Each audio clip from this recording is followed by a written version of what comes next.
네, 반갑습니다.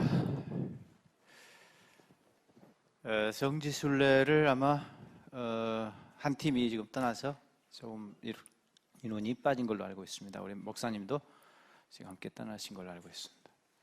제가 그 이번 주간에 목사님한테 여기 꼭 가보세요라고 추천한 데가 있는데 그 그리심산만 보통 가거든요. 에발산하고 쌍둥이 산인데 보통 그리심산 올라가 축복의 산이니까 거기만 관광지가 루트가 개발됐고 에발산은 푸대접을 받아요. 저주의 산이라고 해서. 그리고 관광이 개발이 안 돼가지고 거기 가려면 불편해요. 1시간 정도 걸어야 돼. 근데 거기를 꼭 가봐야 되거든요. 거기 가면은 뭐가 있냐면 에발산 제단이 있어요. 그 여호수아서 8장을 보면은 그 여호수아가 에발산에서 그리심산에서 이제 축복과 저주의 언약식을 하거든요. 그 모세가 그렇게 하라겠잖아요. 그 땅에 너희 들어가면은 축복 그리심산에서 선포하고 저주는 에발산에서 선포하면서 언약식을 해라라고 이렇게 다 지침서를 줬어요. 신명기에서. 그대로 이제 실천하거든요. 근데 그때 제단을 에발산에다 쌓아요. 언약식 제단을 그리심산에 쌓지 않고. 참 희한하죠. 왜 그런지 좀 이해가 잘 안 가죠. 에발산에다 딱 쌓아놓고 돌 제단을 쌓아요. 모세가 명령한 대로 돌로 이게 제단을 쌓아가지고 거기 돌 비석도 세우고 해가지고 아주 거대한 제단을 구축하고 난 다음에 이제 거기서 성대한 언약식을 진행을 합니다. 근데 성경을 안 믿는 사람들은 더 뻥이다 가거든요. 그걸 소설이지 그런 게 어딨냐고.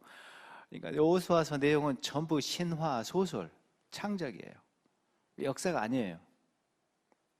에이, 뭐 이런 걸 믿냐고 말이죠. 그러니까 출애굽기부터 뭐 있었던 엄청난 기적들 다 당연히 안 믿고 여호수아의 정복 전쟁도 전혀 안 믿어요. 그런 게 어딨냐는 거지. 근데 참 1986년도에 그게 떡 발견됐어요. 에발산에서 그 재단이 이스라엘의 고고학자가 그 사람은 뭐 듣기로는 무신론자였다고 해요.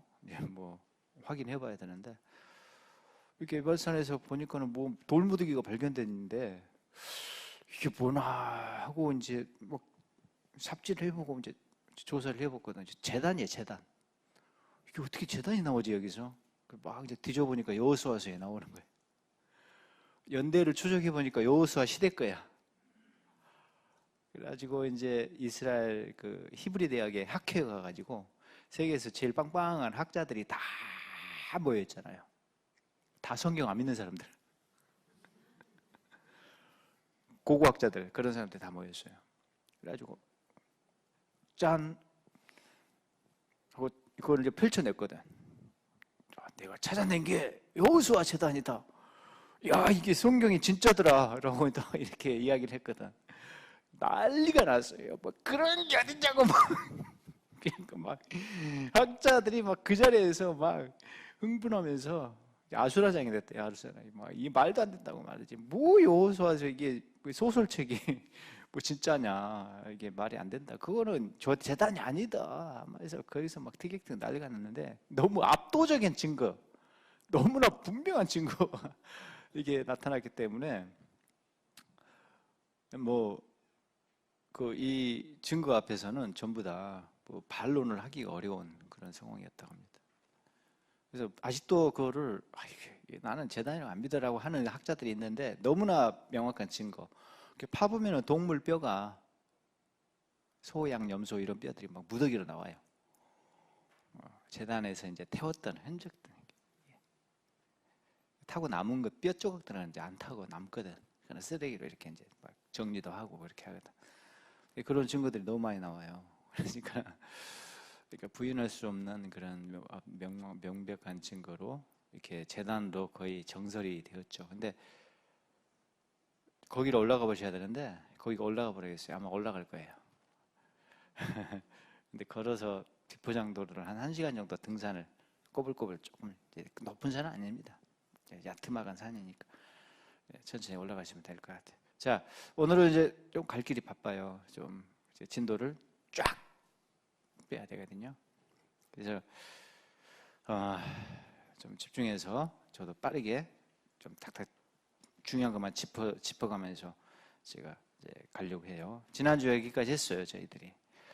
자, 번제는 속죄 기능이 있는데 그건 아마 인간의 원죄 부분을 터치해주는 그런 속죄였을 것이다. 자범죄, 죄목이 구체적인 특정한 죄에 대해서는 속죄죄로 해결을 해야 된다. 그래서 역할이 분담된다는 거죠. 속죄죄, 속건제는 레위기에서 신설되는 제사예요. 그래서 기능이 조금 이렇게 번제의 기능이 속죄죄, 속건제로 넘어가요. 그 전에는 번제가 다 담당했습니다. 거짓말해도 번제도 바치고 원죄 부분도 또 감사의 제사로 이게 통합적 기능을 했어요. 근데 이제 레위기에서 신설되면서 기능적인 분리가 발생했다는 것은 분명해요. 이 점을 우리가 알아야 되고, 그 다음에 이제 오늘 우리가 이제 중요하게 봐야 될 것은 뭐냐면은 이게 번제의 순서를 잘 보셔야 되네요. 근데 이게 번제 순서가 제사 순서인데 이게 다른 제사에도 다 적용돼요. 이제 태우는 부위만 좀 달라요. 그리고 요 순서대로 진행이 됩니다. 자, 제일 먼저 안수를 해요. 짐승을 가지고 오면 안수하고 도사를 하는데 안수하고 딱 이제 도사를 목을 따는 작업은 누가 하냐면 제사 바치는 사람이 합니다. 그러니까 이게 많은 사람들 혼동하는 게 안수하고 그 다음에 제사장한테 넘겨드리면 제사장이 나머지 알아서 이하동문 다 하는 걸로 알고 있어요.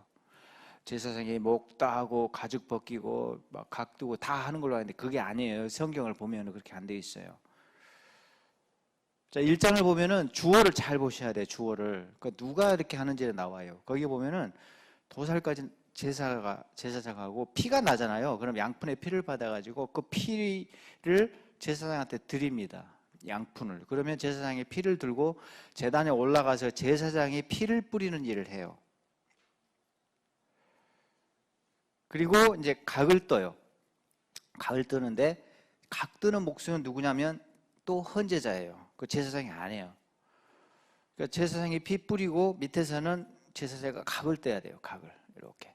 각 뜨는 것은 고기를 도망는다는 거죠. 그러니까는 이게 번제라는 제사가 그 태울 번자니까 통으로 올라갔다고 보시면 안 돼요. 통 바베큐 이렇게 이제 생각하시면은 우리는 그래야지 뭔가 근사해 보이니까 이렇게 통으로 올라가지 않았을까라고 생각하는데 그게 아니고 조각을 냈습니다. 각을 떴다는 것이고 그 다음에 각 뜬 고기를 제사장에 들고 올라가요. 제단에. 그 제사장이 이제 이것을 제단 위에 차곡차곡 쌓아 올립니다. 그리고 그때 아래서는 헌제자는 또 자기 몫이 또 있어요. 뭘 또 준비하냐면은 정강의 내장을 세척을 해야 됩니다. 그러니까 이제 짐승을 제일 먼저 이제 잡을 때 목을 따고 목 자르고 가죽을 벗겨내겠죠. 그 다음에 배를 갈라요. 배를 이제 내장을 다 긁어내 넣고 이제 몸통부터 손질을 하는 거죠. 그래서 다리 딱 자르고 그 다리도 빼놓고 그래서 내장하고 다리는 손이 많이 가니까 나중에 작업을 합니다. 그리고 몸통부터 썰어요. 몸통 썰고 일단 몸통부터 올려놔요.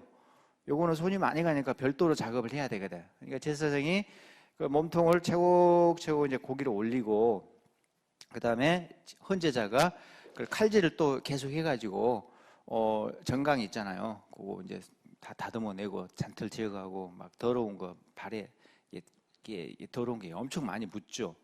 막 짚고 다니니까 그걸 다 씻어내고 내장 청소가 이제 힘들겠죠. 그 내장 창자잖아요. 그걸 싹 내가지고 그 똥, 오물, 음식 찌꺼기 엄청 많죠. 막 튀어가면서 이렇게 작업을 다 하는 거예요. 끙끙대면서. 그러니까 계속 물을 뿌려대면서 계속 그거를 씻어내야 되겠죠. 그러니까 작업이 오래 걸리죠. 힘들고 그거를 이제 헌제자가 다 해요. 굉장히 힘든 작업이죠. 자, 이것까지 해서 준비를 해놓으면은 이제 이걸 또 끙하고 다시 들고 그 살코기 위에 또 올려요. 그거를 살코기 위에. 그러니까 우리 하나님께서는 살코기만 좋아하시는 게 아니라 곱창도 좋아하신다. 그리고 족발도 좋아하신다. 우리랑 똑같아요, 입맛이. 하나님은 다 좋아하셔요. 그래서 버릴 것이 없이 우리 식으로 하면은 하나님 이제 별미로 족발도 드세요 라고 이제 올려드리고 곱창도 드세요 라는 거 또 올려드립니다. 이렇게 해서 살코기 위에 그걸 또 쌓아 올려요. 그리고 이제 장작을 그 전에 이제 이렇게 수북에 올려놓죠. 그리고 불을 확 이제 집혀서 올려가지고 그걸 이제 태우도록 되어 있습니다. 자, 여기서 순서가 교대로 사이좋게 한 번씩 교대하잖아요. 제사자, 제사장, 제사자, 제사장 왔다 갔다 해요. 순서가 역할 분담이 있습니다. 자, 이제 굳은 일은 누가 다 하죠? 제사자가 해요. 제사장이 아니라 힘든 일은 전부 헌제자의 몫이에요. 제사 바치는 사람의 몫이에요. 이게 보면은 1장에 주어가 그렇게 돼 있습니다. 주어가 그는, 그 사람은 이렇게 돼 있어요. 제사장이 나올 때 제사장은 이렇게 돼 있어요. 딱딱 이게 구분이 되어 있습니다. 그래서 좀 굳은 일은 전부 제사자, 헌제자의 몫이다라는 걸 알 수가 있죠. 우리가 예배 드릴 때도 이런 마음으로 예배를 드리면 좋겠다. 우리 몫이 있어. 제사자의 몫이 있어. 목사님의 몫이 있고 성가대 대원들, 성가대 몫이 있고 안내위원들, 그 다음에 헌금위원들 몫이 다 있어요. 각자 몫이 있잖아요. 어떻게 보면 앞에서 이렇게 예배를 진행하는 분들은 제사장이라고 할 수 있어요. 제사장들. 그분들은 제사에서 굉장히 중요하죠. 순서를 진행을 이제 맡아서 책임 있게 이끌어야 되니까 어떻게 보면은 제사장들이라고 볼 수가 있는데 예배에서는 예배가 잘 되냐 뭐 좀 시원치 않았느냐 이런 걸 평가할 때 결정적인 역할을 하는 분들이 이런 분들이긴 해요. 예배를 잘 준비를 해야 돼요. 매끄럽게 성의 있게 말이죠. 예배 준비 없이 어떻게 예배가 잘 진행됩니까? 그러니까 이것도 중요한데 하나님이 요구하시는 거는 예배 드리는 사람이에요. 그 초점, 하나님께서 주목하시는 것은 예배 드리는 사람이 더 중요해요. 예배자가 그러면 어떻게 예배 드릴 것인가? 굳은 일은 사실은 예배자의 몫이에요. 헌제자의 몫이에요. 그러니까 나는 과연 어떻게 예배 드리고 있는가? 예배를 어떻게 이끄는가가 중요한 게 아니라 목사님이 설교를 어떻게 하는가 이것도 중요한데 물론 진정한 예배자가 어떤 자세로 예배를 드리고 있는가. 자, 그래서 예배자에 요구하는 것이 있어요. 굳은 일을 보니까는 다 예배자의 몫이다. 헌제자의 몫이라는 거죠. 그래서 우리가 들어올 때 예배 자리에 앉을 때 이것을 우리 몫으로 해야 된다는 것을 우리가 교훈을 얻어야 됩니다. 굳은 일은 다 우리 몫인데 예배 자리에서 앉아 있을 때 사실 이 과정이 우리가 다 필요해요. 내가 나를 죽이는 과정, 그렇죠? 도사를 내 자신을 제물로 바치잖아요. 내가 헌제자로서 나 자신을 바치잖아요. 내가 제물로 바쳐주잖아요. 예배라는 게 그런 시간이잖아요, 사실. 그렇죠? 나를 바치는 시간이니까 나를 잡아야 돼요. 그러니까 내가 나를 죽이는 과정이 있어요. 뻣뻣하게 이렇게 예배드리면 안 돼요. 이렇게 예배드리면 안 돼요. 그건 빵점이에요. 그러니까 나를 죽이는 과정. 완전히 무릎 꿇는 그런 그 태도에서 이제 예배가 시작된다고 봐야죠. 그 다음에 내가 죽으니까 또 피가 나는 거죠. 근데 그 피는 사실 예수님이 대신 흘려주셨으니까 그 피공로를 의지해야 되죠. 그렇죠? 내가 사실 죽어야 되는데 나는 무릎 꿇고 내가 두 손을 들고 항복하고 그러나 궁극적으로 예수님이 나를 대신에 피를 흘려주셨다. 그 피를 우리가 의지를 해야 돼요. 예배 시간에. 그 다음에 나를 해체하는 작업을 해야 돼요. 나를 박살내고 조각내야 돼. 그러니까 뻣뻣하게 내 마음이 얼마나 완고해요. 돌처럼. 돌처럼 굳은 마음을 다 박살내야 돼요. 하나님 앞에서 다 해체시켜야 돼. 이게 이제 각드는 작업이라고 봐야잖아. 하나님이 상한 마음을 요구하신다. 상한 심령을.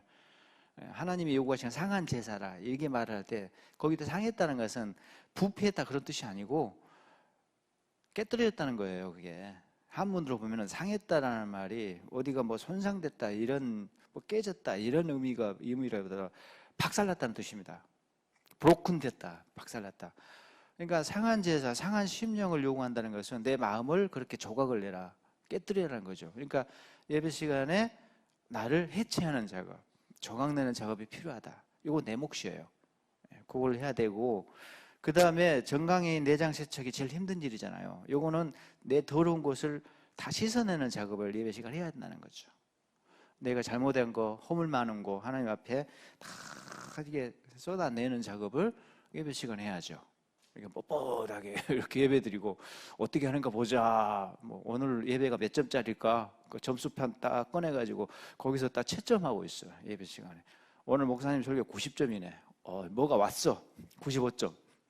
뭐 이런 식으로 나한테 뭐 터치가 오고 찡 하면은 뭐 목사님 설교가 아주 막 굉장히 95점. 오늘 예배는 짱이다. 뭐 이렇게 점수를 매긴단 말이죠. 오늘 성가대는 오늘 선곡이 잘못됐어. 와, 거기 뭐야 저게 80점.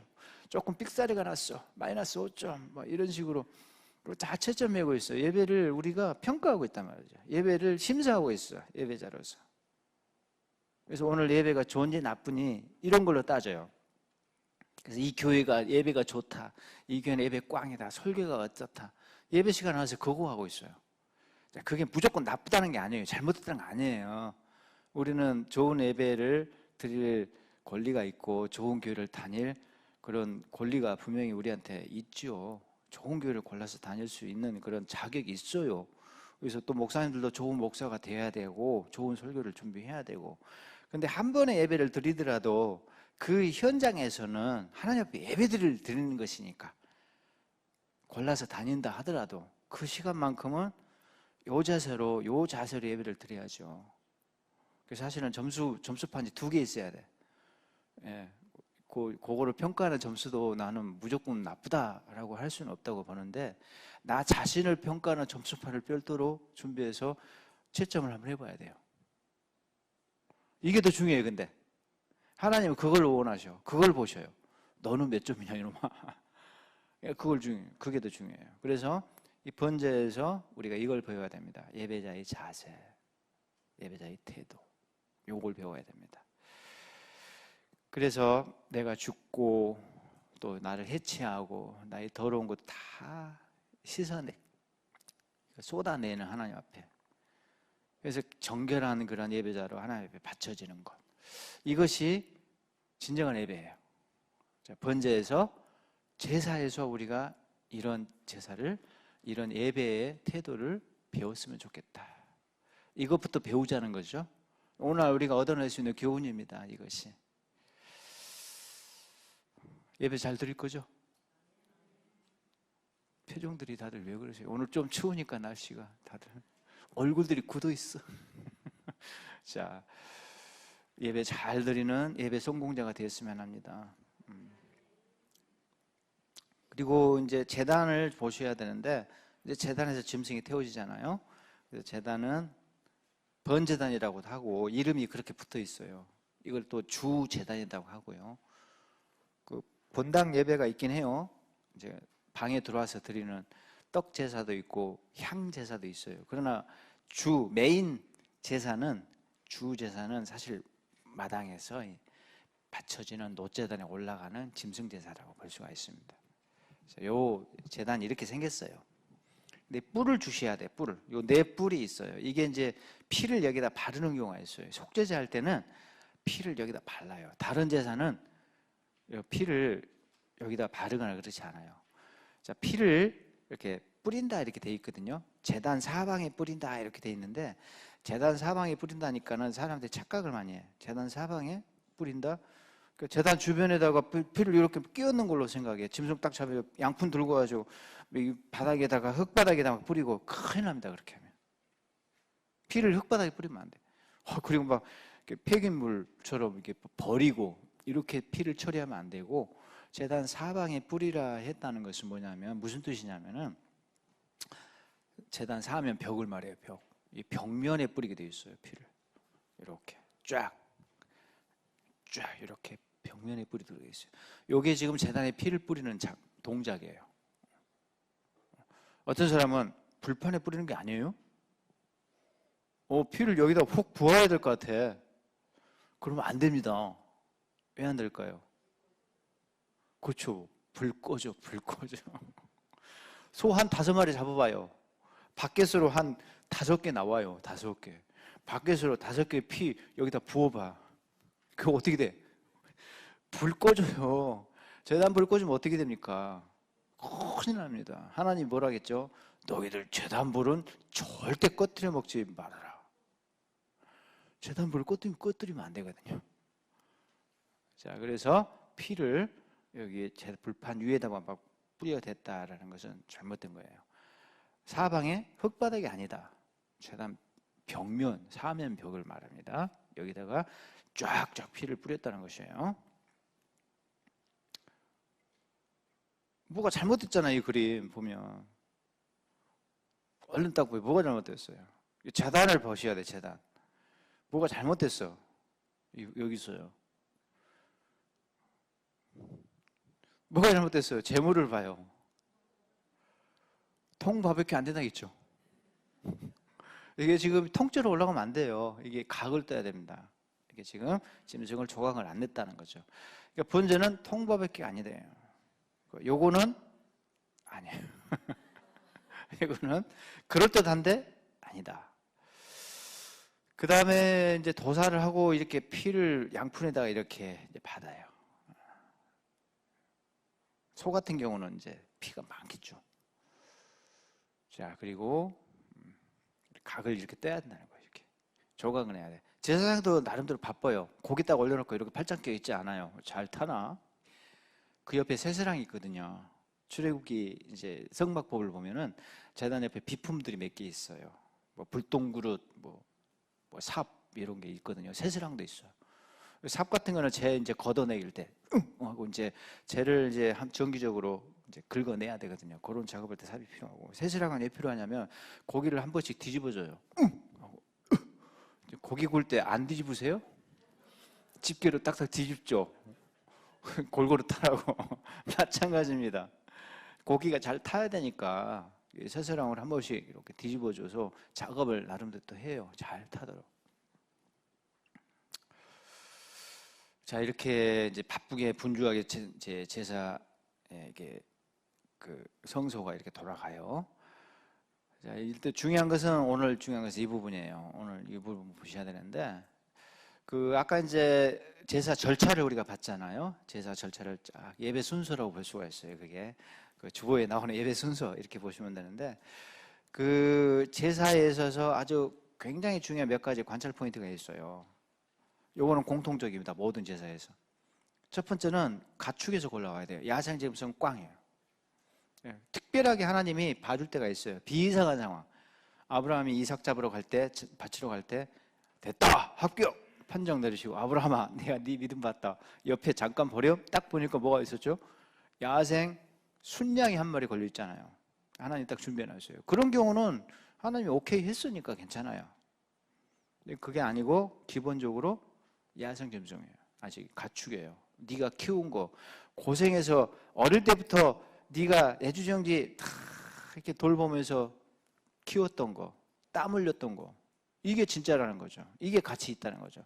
여행수로 구덩이 파가지고 딱 빠져서 잡은 거, 요거는 안 쳐준다는 거예요. 지금 별로 의미가 없다는 거죠.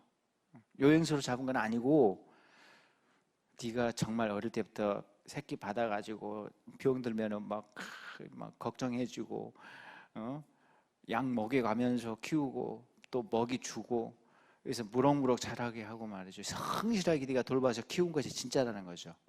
요게 값이 있다는 거, 가치 있다는 거예요. 하나님께서 기뻐하시는 재물도 이런 재물이에요. 내가 땀 흘려서 번 정당한 돈을 하나님이 좋아하셔.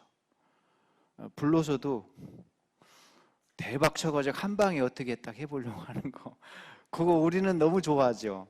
로또 한번 당첨되고 와, 그냥 저도 한번 당첨되면 좋겠어요. 와, 이거 우리는 그거 좋아하잖아요, 사실. 그렇죠?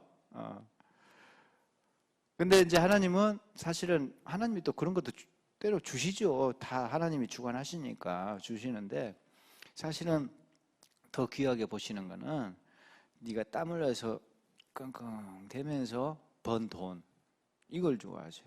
하나님은 불로소득을 별로 안 좋아하셔. 사실은 기본적으로 가축의 원리에 따르면은 정당하게 번 수입을 바칠 때 하나님이 참 기뻐하신다.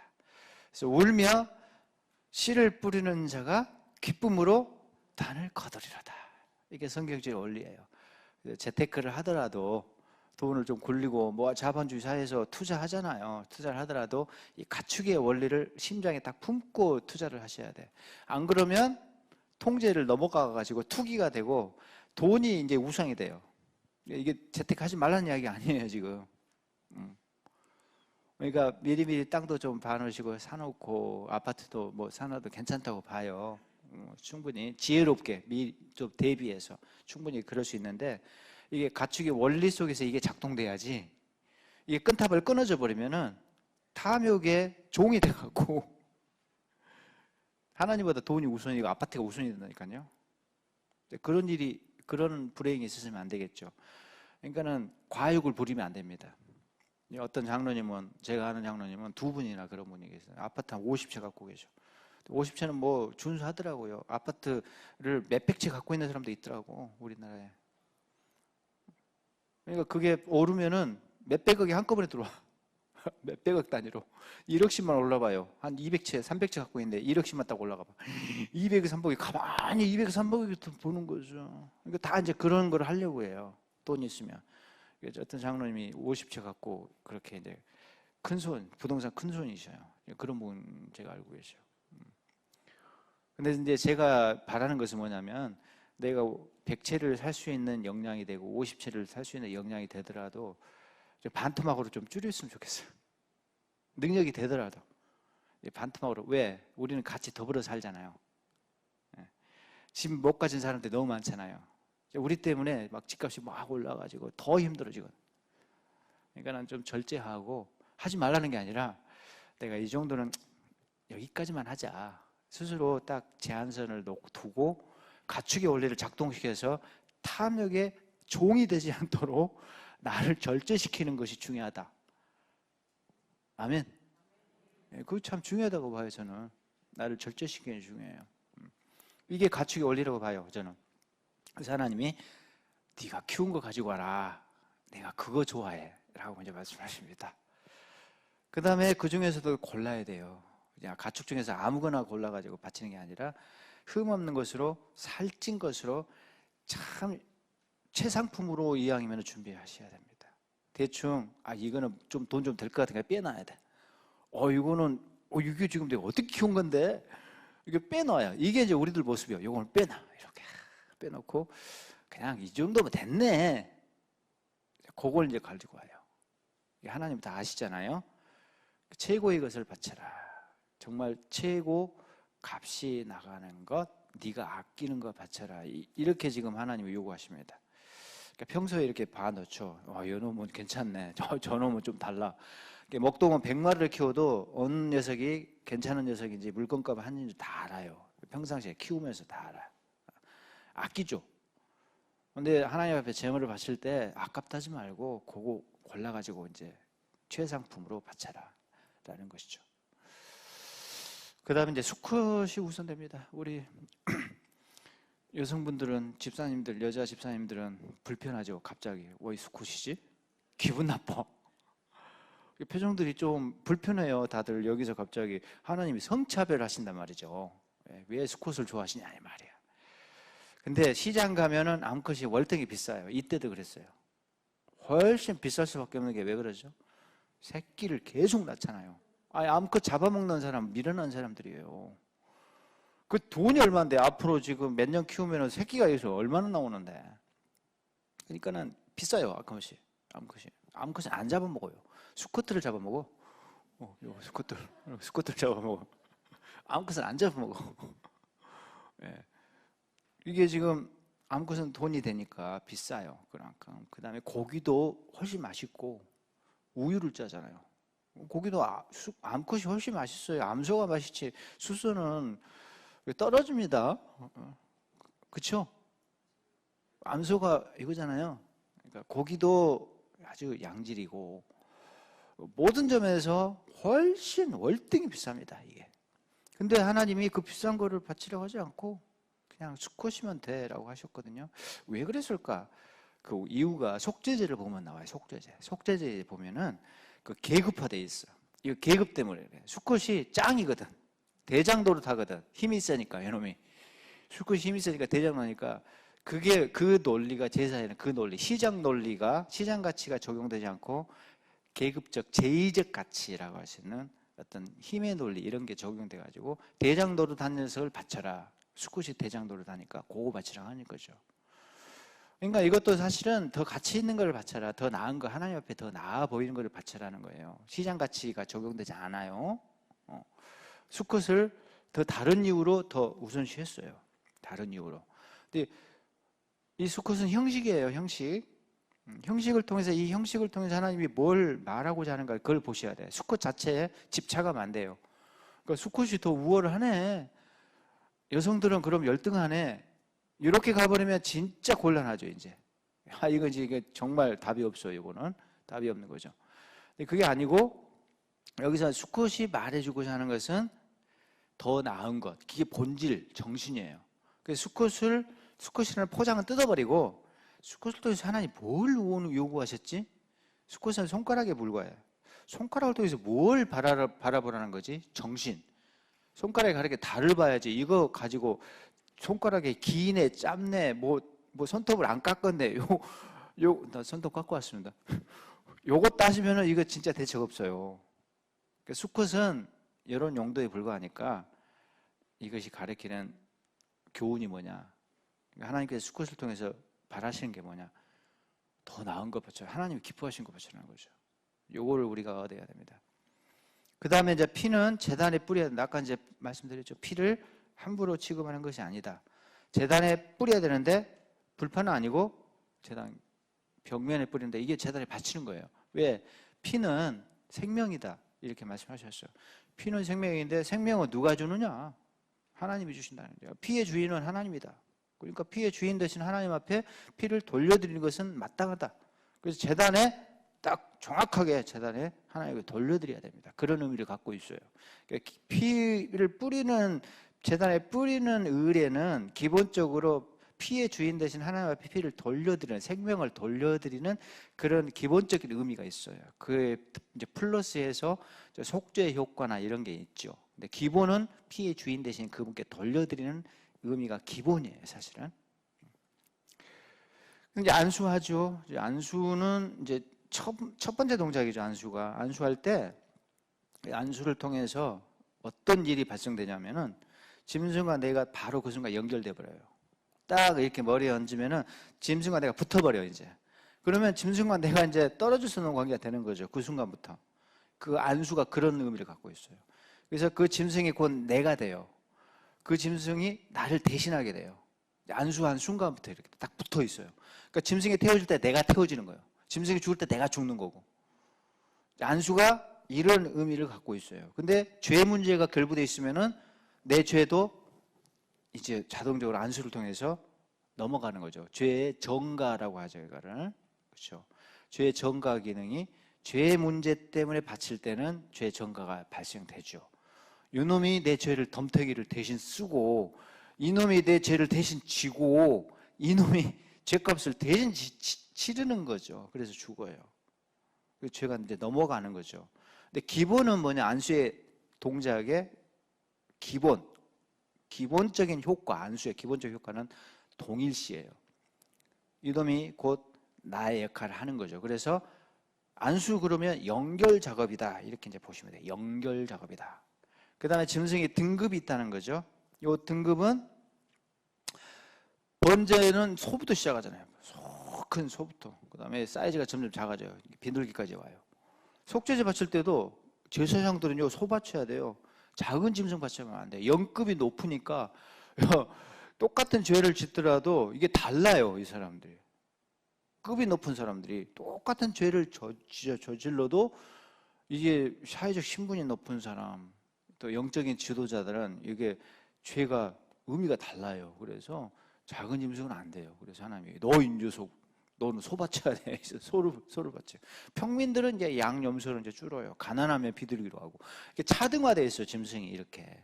그래서 이게 사람마다 이렇게 신분에 따라서 이렇게 바쳐야 되는 짐승이 이렇게 등급이 나눠져 있다라는 거죠. 예, 그걸 우리가 아셔야 되고.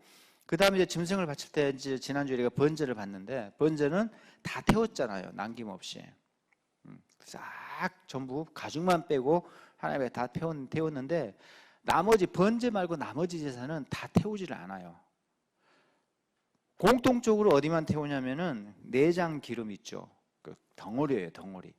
하얗거나 혹은 회색빛이 도는 그런 덩어리, 기름 덩어리거든. 내장을 가르면은 그 두툼하게.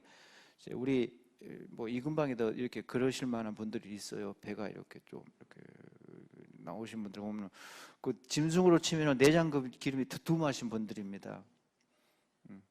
복의 상징이에요. 복의 상징 그게. 건강에는 안 좋지만 예로부터 듬직한 풍채는 부의 상징이었어요. 부의 상징. 그런 분들이 안 보이네, 이상하게 여기는.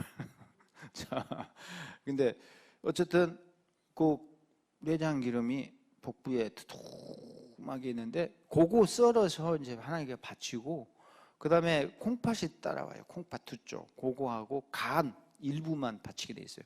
그게 이제 번제를 제외한 나머지 제사에는 그것만 바쳐요.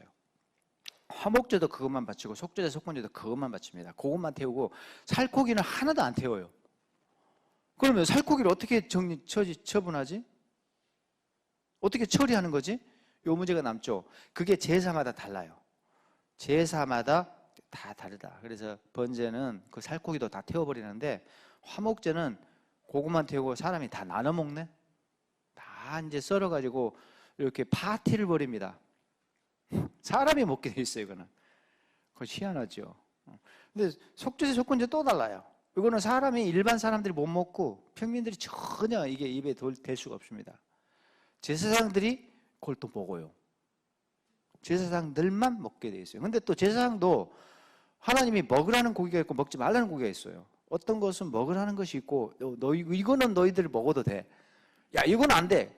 밖으로 소각시켜 버려야 돼. 이제 먹지 말라는 것은 밖으로 반출시켜가지고 밖에 소각장에서 태웠어요. 제단 위에서 태우는 것도 아니고. 이게 희한하죠. 속죄제, 속건제는요, 제사장이 먹도록 한 것이 있고 밖에 내다 버려서 태우라는 것이 있습니다. 둘이 또 쪼개져요. 이런 것들이 좀 혼란을 일으킵니다. 그 다 이유가 있어요. 특히 이제 속죄제, 속건제는 왜 하나님이 제사장이 먹도록 했는지, 밖에 태우라고 했는지, 요게 이제 우리 속죄 문제하고 결부돼서 복잡해요. 굉장히 중요한 의미를 갖고 있어요. 이게 제 박사학위 논문이에요. 네. 이것만 갖고 몇 년을 연구했습니다. 이렇게 두꺼운 논문을 쓸 정도로 복잡한 문제예요, 이게. 이걸 제가 1시간 만에 딱 정리해서 이제 제가 다음 주에 내가 알려드릴게. 안 오면 손해야, 이제, 완전히. 자, 이렇게 고기 처분 방식이 완전히 다르다는 것을 우리가 알 수가 있습니다. 안수 기능은 이제 제가 잠깐 말씀드렸죠. 2번, 3번이 기본 기능입니다. 2번, 3번은 같은 거예요. 이놈이 나를 대신한다는 대체나 이놈이 곧 나다. 이 둘 중에 뭐 하나를 선택할 문제가 아니고 같은 개념이에요. 근데 학자들은 이거 가지고 목숨 걸고 싸워요. 이해가 안 가요. 아무튼 학자들이 왜 그런지. 제가 볼 때는 아무리 봐도 이 둘은 같은 개념이에요. 근데 학자들은 그렇지 않다는 거죠. 근데 그냥 같이 봐도 됩니다. 짐승이, 이 녀석이 곧 나라는 의미나 이놈이 나를 대신한다는 거나 그 뭔 차이가 있죠? 아무런 차이가 없습니다. 그 다음에 이제 죄 문제가 결부되면은 이제 죄가 넘어가요. 내가 거짓말해서 속죄제 바치잖아요. 아이고, 잘못했습니다, 하나님. 용서해 주세요. 딱 안수하잖아요. 죄를 고백하면은 짐승이 그 죄를 대신 지게 돼요. 그 죄 전가라는 거죠, 그거를. 번제 같은 경우는 죄를 고백하진 않아요. 감사의 제물이니까. 이제 욥의 시대는 아브라함 시대 때는 잘못했으면 이제 번제 가져가서 안수할 때 죄가 넘어갔겠지만 이제 레위기 시대로부터 모세 시대, 레위기 시대부터는 그게 아니고 거짓말할 때는 번제 바치는 게 아니잖아요. 이제 감사 제물로 올라가요, 번제가. 감사 제물 올라갈 때 그때 죄 고백을 그러진 않아요. 하나님께 탁 찬양을 해요. 감사의 고백을 하고 그렇게만 해요. 그래서 죄가 분명히 넘어가는 제사는 속죄제, 속건제 요거예요. 화목제도 감사의 파티용 제사이기 때문에 죄가 막 고백되거나 그러지는 않아요, 거기서. 그래서 거기서는 죄가 넘어간다 이렇게 보기는 좀 어렵고, 감사 제사니까. 감사 제사에서는 뭐 죄가 넘어가고 뭐 이럴 필요는 없죠. 원죄가 자동으로 넘어갈 수는 있을지 언제 원죄 부분이. 근데 아무튼 구체적인 죄를 내가 잘못했다 했을 때 그거는 속죄제 조건제에서 제가 넘어갈 수밖에 없어요. 그 짐승에게. 그 다음에 이제 뭐 4번은 무시해도 돼요. 4번은 이거 잘못된 견해예요, 사실. 이게 학자들이 이런 주장하는데 이거 전혀 잘못됐어요. 무시해도 되고. 공적 제사에서는 이렇게 제사장이 나라에서 국가적인 그런 절기 축제를 할 때, 뭐 절기 닥치면은 국가적인 어떤 축제가 벌어지잖아요. 그러면 예배당에서는 이게 제사를 짐승을 많이 드립니다. 그때는 온 나라 국민을 대표해서 제사장들이 백성을 대표해서 순서를 다 진행을 해요. 개인 제사가 아니니까, 공적인 제사니까. 그래서 제사장들이 준비해서 제물을 준비해가지고 끌고 와가지고 안수부터 해서 도살, 각되게 제사장들이 다 합니다. 레위인들이 이제 옆에서 보조를 이제 하죠. 보조 레위인들이. 그 레위인들이 이제 보조 그 제사장 보조 요원으로서 제사장 봉사자로 종신직으로 이제 일을 했던 사람들이죠. 레위인들은 가운을 안 입어요. 제사장들은 가운을 입어요. 레위인들은 가운이 없어요. 유니폼이란 게 없어. 그냥 평상 일반 복장을 하고 제사장 보조자로 역할을 합니다. 그리고 이제 안수도 두 손 할 때도 있어요. 이렇게 한 손만 하는 게 두 손 할 때도 있습니다. 자, 이거는 넘어가고. 그 다음에 이제 번제 짐승의 종류가 이렇게 차등화되어 있다는 거죠.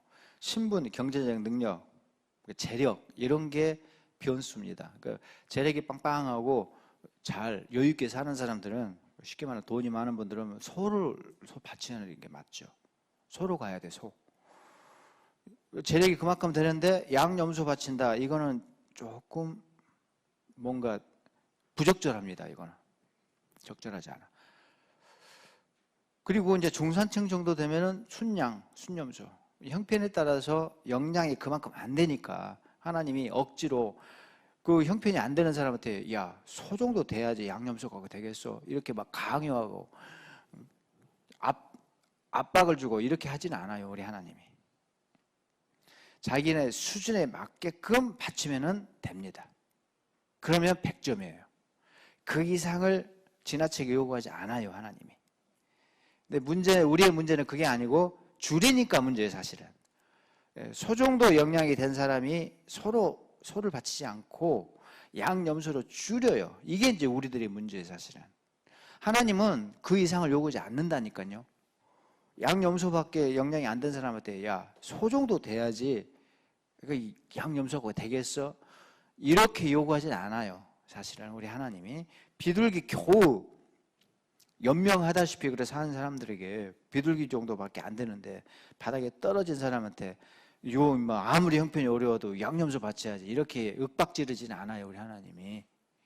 그 수준의 형편에 맞게끔만 바치면 최선을 다하면 됩니다. 근데 우리의 문제는 그게 아니라 문제는 우리한테 있어요. 그게 아니고 자꾸 줄인다니까요. 소 정도 되는 사람이 양염소로 가고 양염소는 충분한 사람이 비둘기로 가려고 하는 게 우리의 문제예요. 사실은. 근데 하나님 요구하시는 것은 네 수준에 맞추어서 거기에 부합한 최선을 다해서 준비해서 바쳐라 라는 거죠. 그게 이제 하나님께서 요구하시는 제물의 요구 조건, 자격이라고 볼 수가 있습니다. 그래서 지금 편의상 이렇게 3등분화 돼 있지만 이 사이에 있는 사람들 있겠죠. 우리 삶이 그렇잖아요. 소를 항상 바칠 수는 없죠. 소 한 번씩 바치고 양염소를 또 바치고 이렇게 되는 사람도 있는 거죠. 그래서 맨날 소 바칠 수 있는 사람이 드물죠. 그래서 한 번씩은 소 바치고 양염소를 또 바칠 수가 있죠. 그렇죠? 충분히 그럴 수가 있는 거죠. 그리고 순양과 순염소 바치는 사람도 때로는 비둘기 바칠 수도 있는 거죠. 자, 그러는 것인데 최대치가 뭐냐는 거죠. 내가 최대치가 숫소면은 그래도 숫소를 가끔이라도 바쳐야 된다. 순양과 순염소면은 그래도 일단 기본 선을 그렇게 정해놔야 된다는 거죠. 기본 선을 그렇게 내가 정해놓고 지키려고 노력을 해야 된다는 것입니다. 자, 이렇게 3등분화되어 있다는 거. 짐승들이 크기가 이렇게 달라요. 아주 차이가. 소 보세요. 이렇게 크잖아요. 한우보다는 더 육중하죠. 아마 그 동네 소 같아요. 그 다음에 이제 양염소는 이런 거죠. 우리가 흔하게 보죠. 양도 한국에서는 조금 조기가 드물긴 한데 여행 다니다 보면은 양 키우는 데가 있더라고요. 대관령 쪽도 있고 충청도 가도 그쪽에 양들이 좀 보이고 우리나라도 제법 키우는 것 같아요. 어쨌든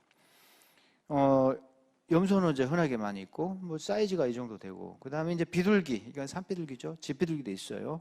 산비둘기 흔하게 많이 보이죠. 이 사이즈 비교해 보세요. 이 사이즈를 소, 양, 비둘기 이렇게 사이즈가 이 정도로 크기가 차이 납니다. 엄청난 차이가 나요, 사실은. 돈으로 따져도 엄청난 가격 차이가 발생을 될 수밖에 없어요. 자, 이렇게 비교해도 차이가 크죠. 이렇게 비교해도 차이가 커요. 근데 이게 가운데가 딱 사라지면은 요거하고 요거만 비교해봐요. 이게 말이 안 되죠. 어떻게 이게 비교가 돼요? 말도 안 되는데 하나님은 오케이. 하나님은 비둘기도 좋아하셔요. 소만 좋아하시는 게 아니고 비둘기도 아주 좋아하셔요. 100점 비둘기도.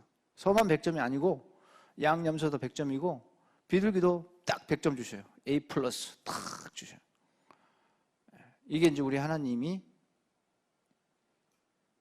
제사를 이렇게 받으시는 이렇게 방법이고 또 하나님께서 제사를 평가하는 방법이에요. 이게 중심을 봐,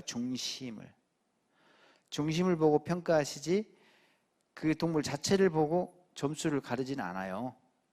요게 이제 차이점이 크다는 거죠. 사람은 그렇게 안 하는데 우리 하나님은 그게 아니고 사람은 크기를 보고 점수를 차이를 두는데 우리 하나님은 그게 아니고 그 마음 중심을 보고 그 사람의 신앙 그 품고 있는 하나님을 향한 뜨거운 열심 다 이걸 보고 점수를 주시나요? 너 100점이구나. 너도 비둘기여도 너 100점이야. 이렇게 이제 점수를 주셔요. 우리 하나님이.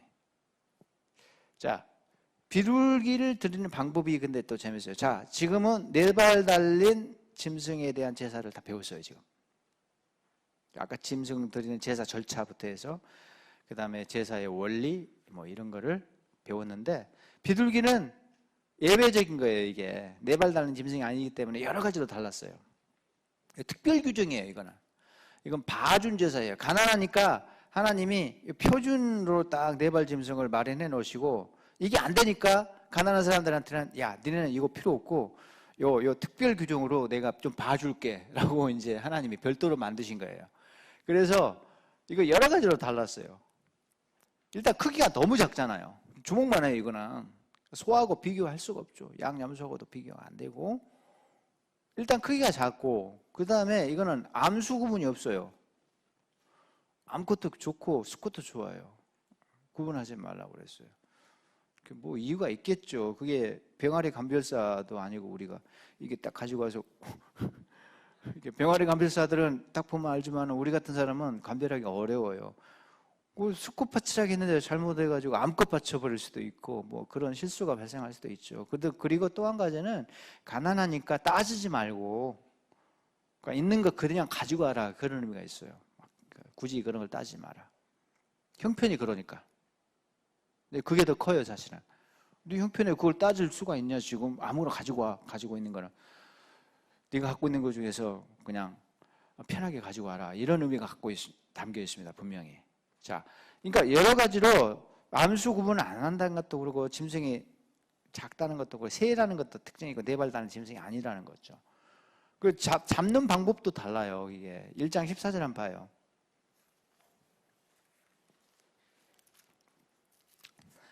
1장 14절 보시면은 이제 그 잡는 절차가 나옵니다. 그 제가 간단히 설명해 드리면 이렇게 이제 돼요. 눈으로 그냥 읽기만 하세요. 일단은 그 비둘기가 두 종류가 있죠. 산비둘기하고 집비둘기가 있어요. 근데 재밌는 것은 새끼자가 어디에만 붙어 있죠? 쥐비둘기만 붙어 있어요. 이게 새끼가 산비둘기까지 포함하는 것이 아닙니다. 산비둘기에 새끼자가 안 붙어 있어요. 쥐비둘기만 붙어 있는데 이게 성경 전체에서 항상 똑같아요. 신약에서도 한번 나오는데 거기서도 마찬가지. 예수님이 태어나시고 이제 마리아가 요셉이 그 산후 정결례를 하러 이제 성소에 올라가거든요. 레위기 11장, 레위기 12장에 있는 법대로 하는 거죠. 얘를 낳고 난 다음에 성소 올라가서 제물을 바쳐야 돼요. 산후 정결례라게. 그 장면이 나와요. 누가복음 2장 보시면은 거기 보면 나오는데 그때 예수님의 부모가 마리아와 요셉이 비둘기를 2마리를 가지고 올라가는데 거기 보면은 그렇게 나와요. 집비둘기 새끼 이렇게 나와요. 산비둘기나 집비둘기 새끼를 바쳤다 이렇게 돼 있어요. 그래서 예수님은 마리아하고 요셉이 뭘 들고 올라가죠? 원래 규정에 따르면은 레위기 12장의 규정에 따른 표준안은 뭐냐면은 산모가 비둘기 한 마리는 속죄제용으로 바치고 번제를 순양을 준비를 해요. 근데 지난주에 제가 말씀드렸죠. 근데 예수님은 어떻게 올라갔죠? 그 부모님이 비둘기 2마리만 갖고 올라가죠. 그게 흙수저라는 분명한 증거예요. 찢어지게 가난했다라 분명한 증거거든요. 근데 그 레위기 12장에 그렇게 나와 있어요. 가난하면 야 그냥 비둘기 2마리 가지고 와라 이렇게 돼 있어요. 형편이 안 되면. 그러니까 형편이 안 되는 거죠. 예수님 가정은 돈이 없어요. 그러니까 이제 비둘기 2마리 가져갔는데 거기서도 똑같이 나와요. 산비둘기와 집비둘기 새끼 이렇게 돼 있어요. 일관돼 있어요. 그러니까 왜 그러냐면요. 이제 이 비둘기가 집비둘기 같은 경우는 이제 커버리면은 질겨서 맛이 없다는 거죠. 근데 산비둘기는 커도 조금 나이 들어도 여전히 부드럽고 쫄깃쫄깃 맛있다는 거죠. 그러니까 집비둘기를 어릴 때 잡아먹어야 돼. 그러니까 새끼자가 붙어 있어요. 어린 거. 그러니까 식용에 적절해요. 어린 것이. 근데 산비둘기는 좀 늙어도 맛있다는 거예요. 그러니까 산비둘기는 새끼자가 없고 집비둘기는 새끼여야 된다. 항상 새끼자가 붙어 있습니다. 이런 이유가 있습니다. 자, 첫 번째 그렇고 그 다음에 15절부터는 이제 이걸 짐승을 비둘기를 바치는 절차가 나와요. 방법이 완전히 달라요. 이제 보시면은 일단 가지고 가잖아요. 안수가 없어요. 자, 이 주먹만한 비둘기에 땅콩만한 머리인데 거기다가 뭔 안수를 할 게 뭐 있어요? 자, 두 손으로 잡아가지고 오잖아요. 이게 자체가 안수 행위예요. 이렇게 잡아오면서 기도하면 되잖아요. 몸통을 잡고 기도하면 되겠죠. 요게 자체가 안수 행위라고 보시면 돼. 틀림없이 잡고 제사장 앞에서 이렇게 이제 몸통 잡고 기도하고 뭐 죄 고백을 하고 그렇게 했을 겁니다. 그러니까 안수 절차가 생략돼 있어요. 틀림없이 몸통 잡는 동작이 안수니까 그래요. 그게 좀 차이가 있고 그 다음에 이것을 제사자가 이거를 작업을 하는 게 아니에요. 이게 너무 작다 보니까 이거를 제사장한테 넘겨드려요. 제사장이 나머지 이하동 뭐 다 해요. 이제 모든 절차를 제사장이 자 집사님 됐습니다. 옆에서 기도하고 계세요. 그리고 제사장이 이제 들고 가서 첫 번째 작업이 뭐죠? 머리를 먼저 딱 아유 징그러 잡아서 딱 떼고 머리를 잡았대요. 그러니까 이게 비둘기니까 조그맣잖아요. 그러니까 칼질을 전혀 안 해요. 칼을 전혀 안 하고 손으로 다 합니다. 그래서 머리도 손도 떼버립니다. 이게 조금만 하니까 금방 떼질 거예요. 아마 저는 안 떼봤지만 금방 떼질 거예요. 닭 정도 되면 이제 칼로 닭모가지 어릴 때 많이 봤습니다. 좀 잡아보신 분 있죠? 여기 어르신분들 중에 닭 안 잡아보셨어요? 다들 부유하게 사셨나? 우리는 어릴 때 이렇게 아버지가 닭 잡으시는 장면도 많이 봤는데 닭 정도는 이제 칼을 써야 됩니다. 근데 비둘기는 너무 작으니까 손으로 다 해도 돼요. 딱 잡아떼고 그때 목을 꽉 쥐고 있어야 되겠죠. 떼고 나면 안 그러면 피가 팍 뿜어져 나오잖아요. 꽉 쥐고 일단 머리를 어떻게 해요? 재단에 불에 장작불 위에 이걸 먼저 태워요. 이거 꽉 잡고 있어야지 이렇게 조금 느슨하게 하면은 피가 팍 튀어나옵니다. 그러겠죠? 제사장이 꽉 쥐고 몸통을 들고 어떻게 해요? 어떻게 하라 해서 피를 제단 곁에 흘릴 것이요 이렇게 되잖아요. 이게 양푼이 필요 없습니다. 왜? 조금밖에 안 나와요 피가. 양푼을 사용하시고 몸통째 이걸 들어가서 제단 곁에 흘리라 했잖아. 쭉쭉 뿌릴 필요도 없어. 흘려. 이렇게 쭉 흘려요. 완전히 다르죠? 그렇게 이제 피를 이제 제단에 뿌리는 것이고, 흘리는 방법으로 뿌리는 것이고, 16절이 이제 좀 어려워요. 이게 번역이 다 달라요. 한글 성경도 번역들이 막 달라요. 우리 개역 성경하고 공동 번역하면은 막 달라요. 우리 성경도 옛날 성경은 또 달랐어요. 16절이. 뭐라고 되어 있냐면 옛날 성경에 멱통 이렇게 멱통. 이 멱통은 완전히 잘못된 거죠. 멱통이 뭐죠? 멱통이 뭐예요? 돼지 멱 단다 할 때, 멱 단다 할 때 멱이 어디예요? 목이잖아요. 멱살 잡는다. 여기 잡는다는 거죠. 멱살 잡는다. 멱은 목이에요. 멱. 여기에요. 여기. 그러니까 멱통이라는 것은 여기를 제거한다는 것이거든요. 근데 이건 아니에요, 사실. 그러니까 얼른 번역을 새로 이제 바꾼 것은 맞아요. 잘 바꿨는데 모이주머니로 바꿔놨죠. 근데 모이주머니가 많아요. 모이주머니. 근데 모이주머니가 어느 부위인지 아세요? 요거예요, 요거. 자, 이게 소화기관이 두 개가 있는데, 저도 생물학을 했어요.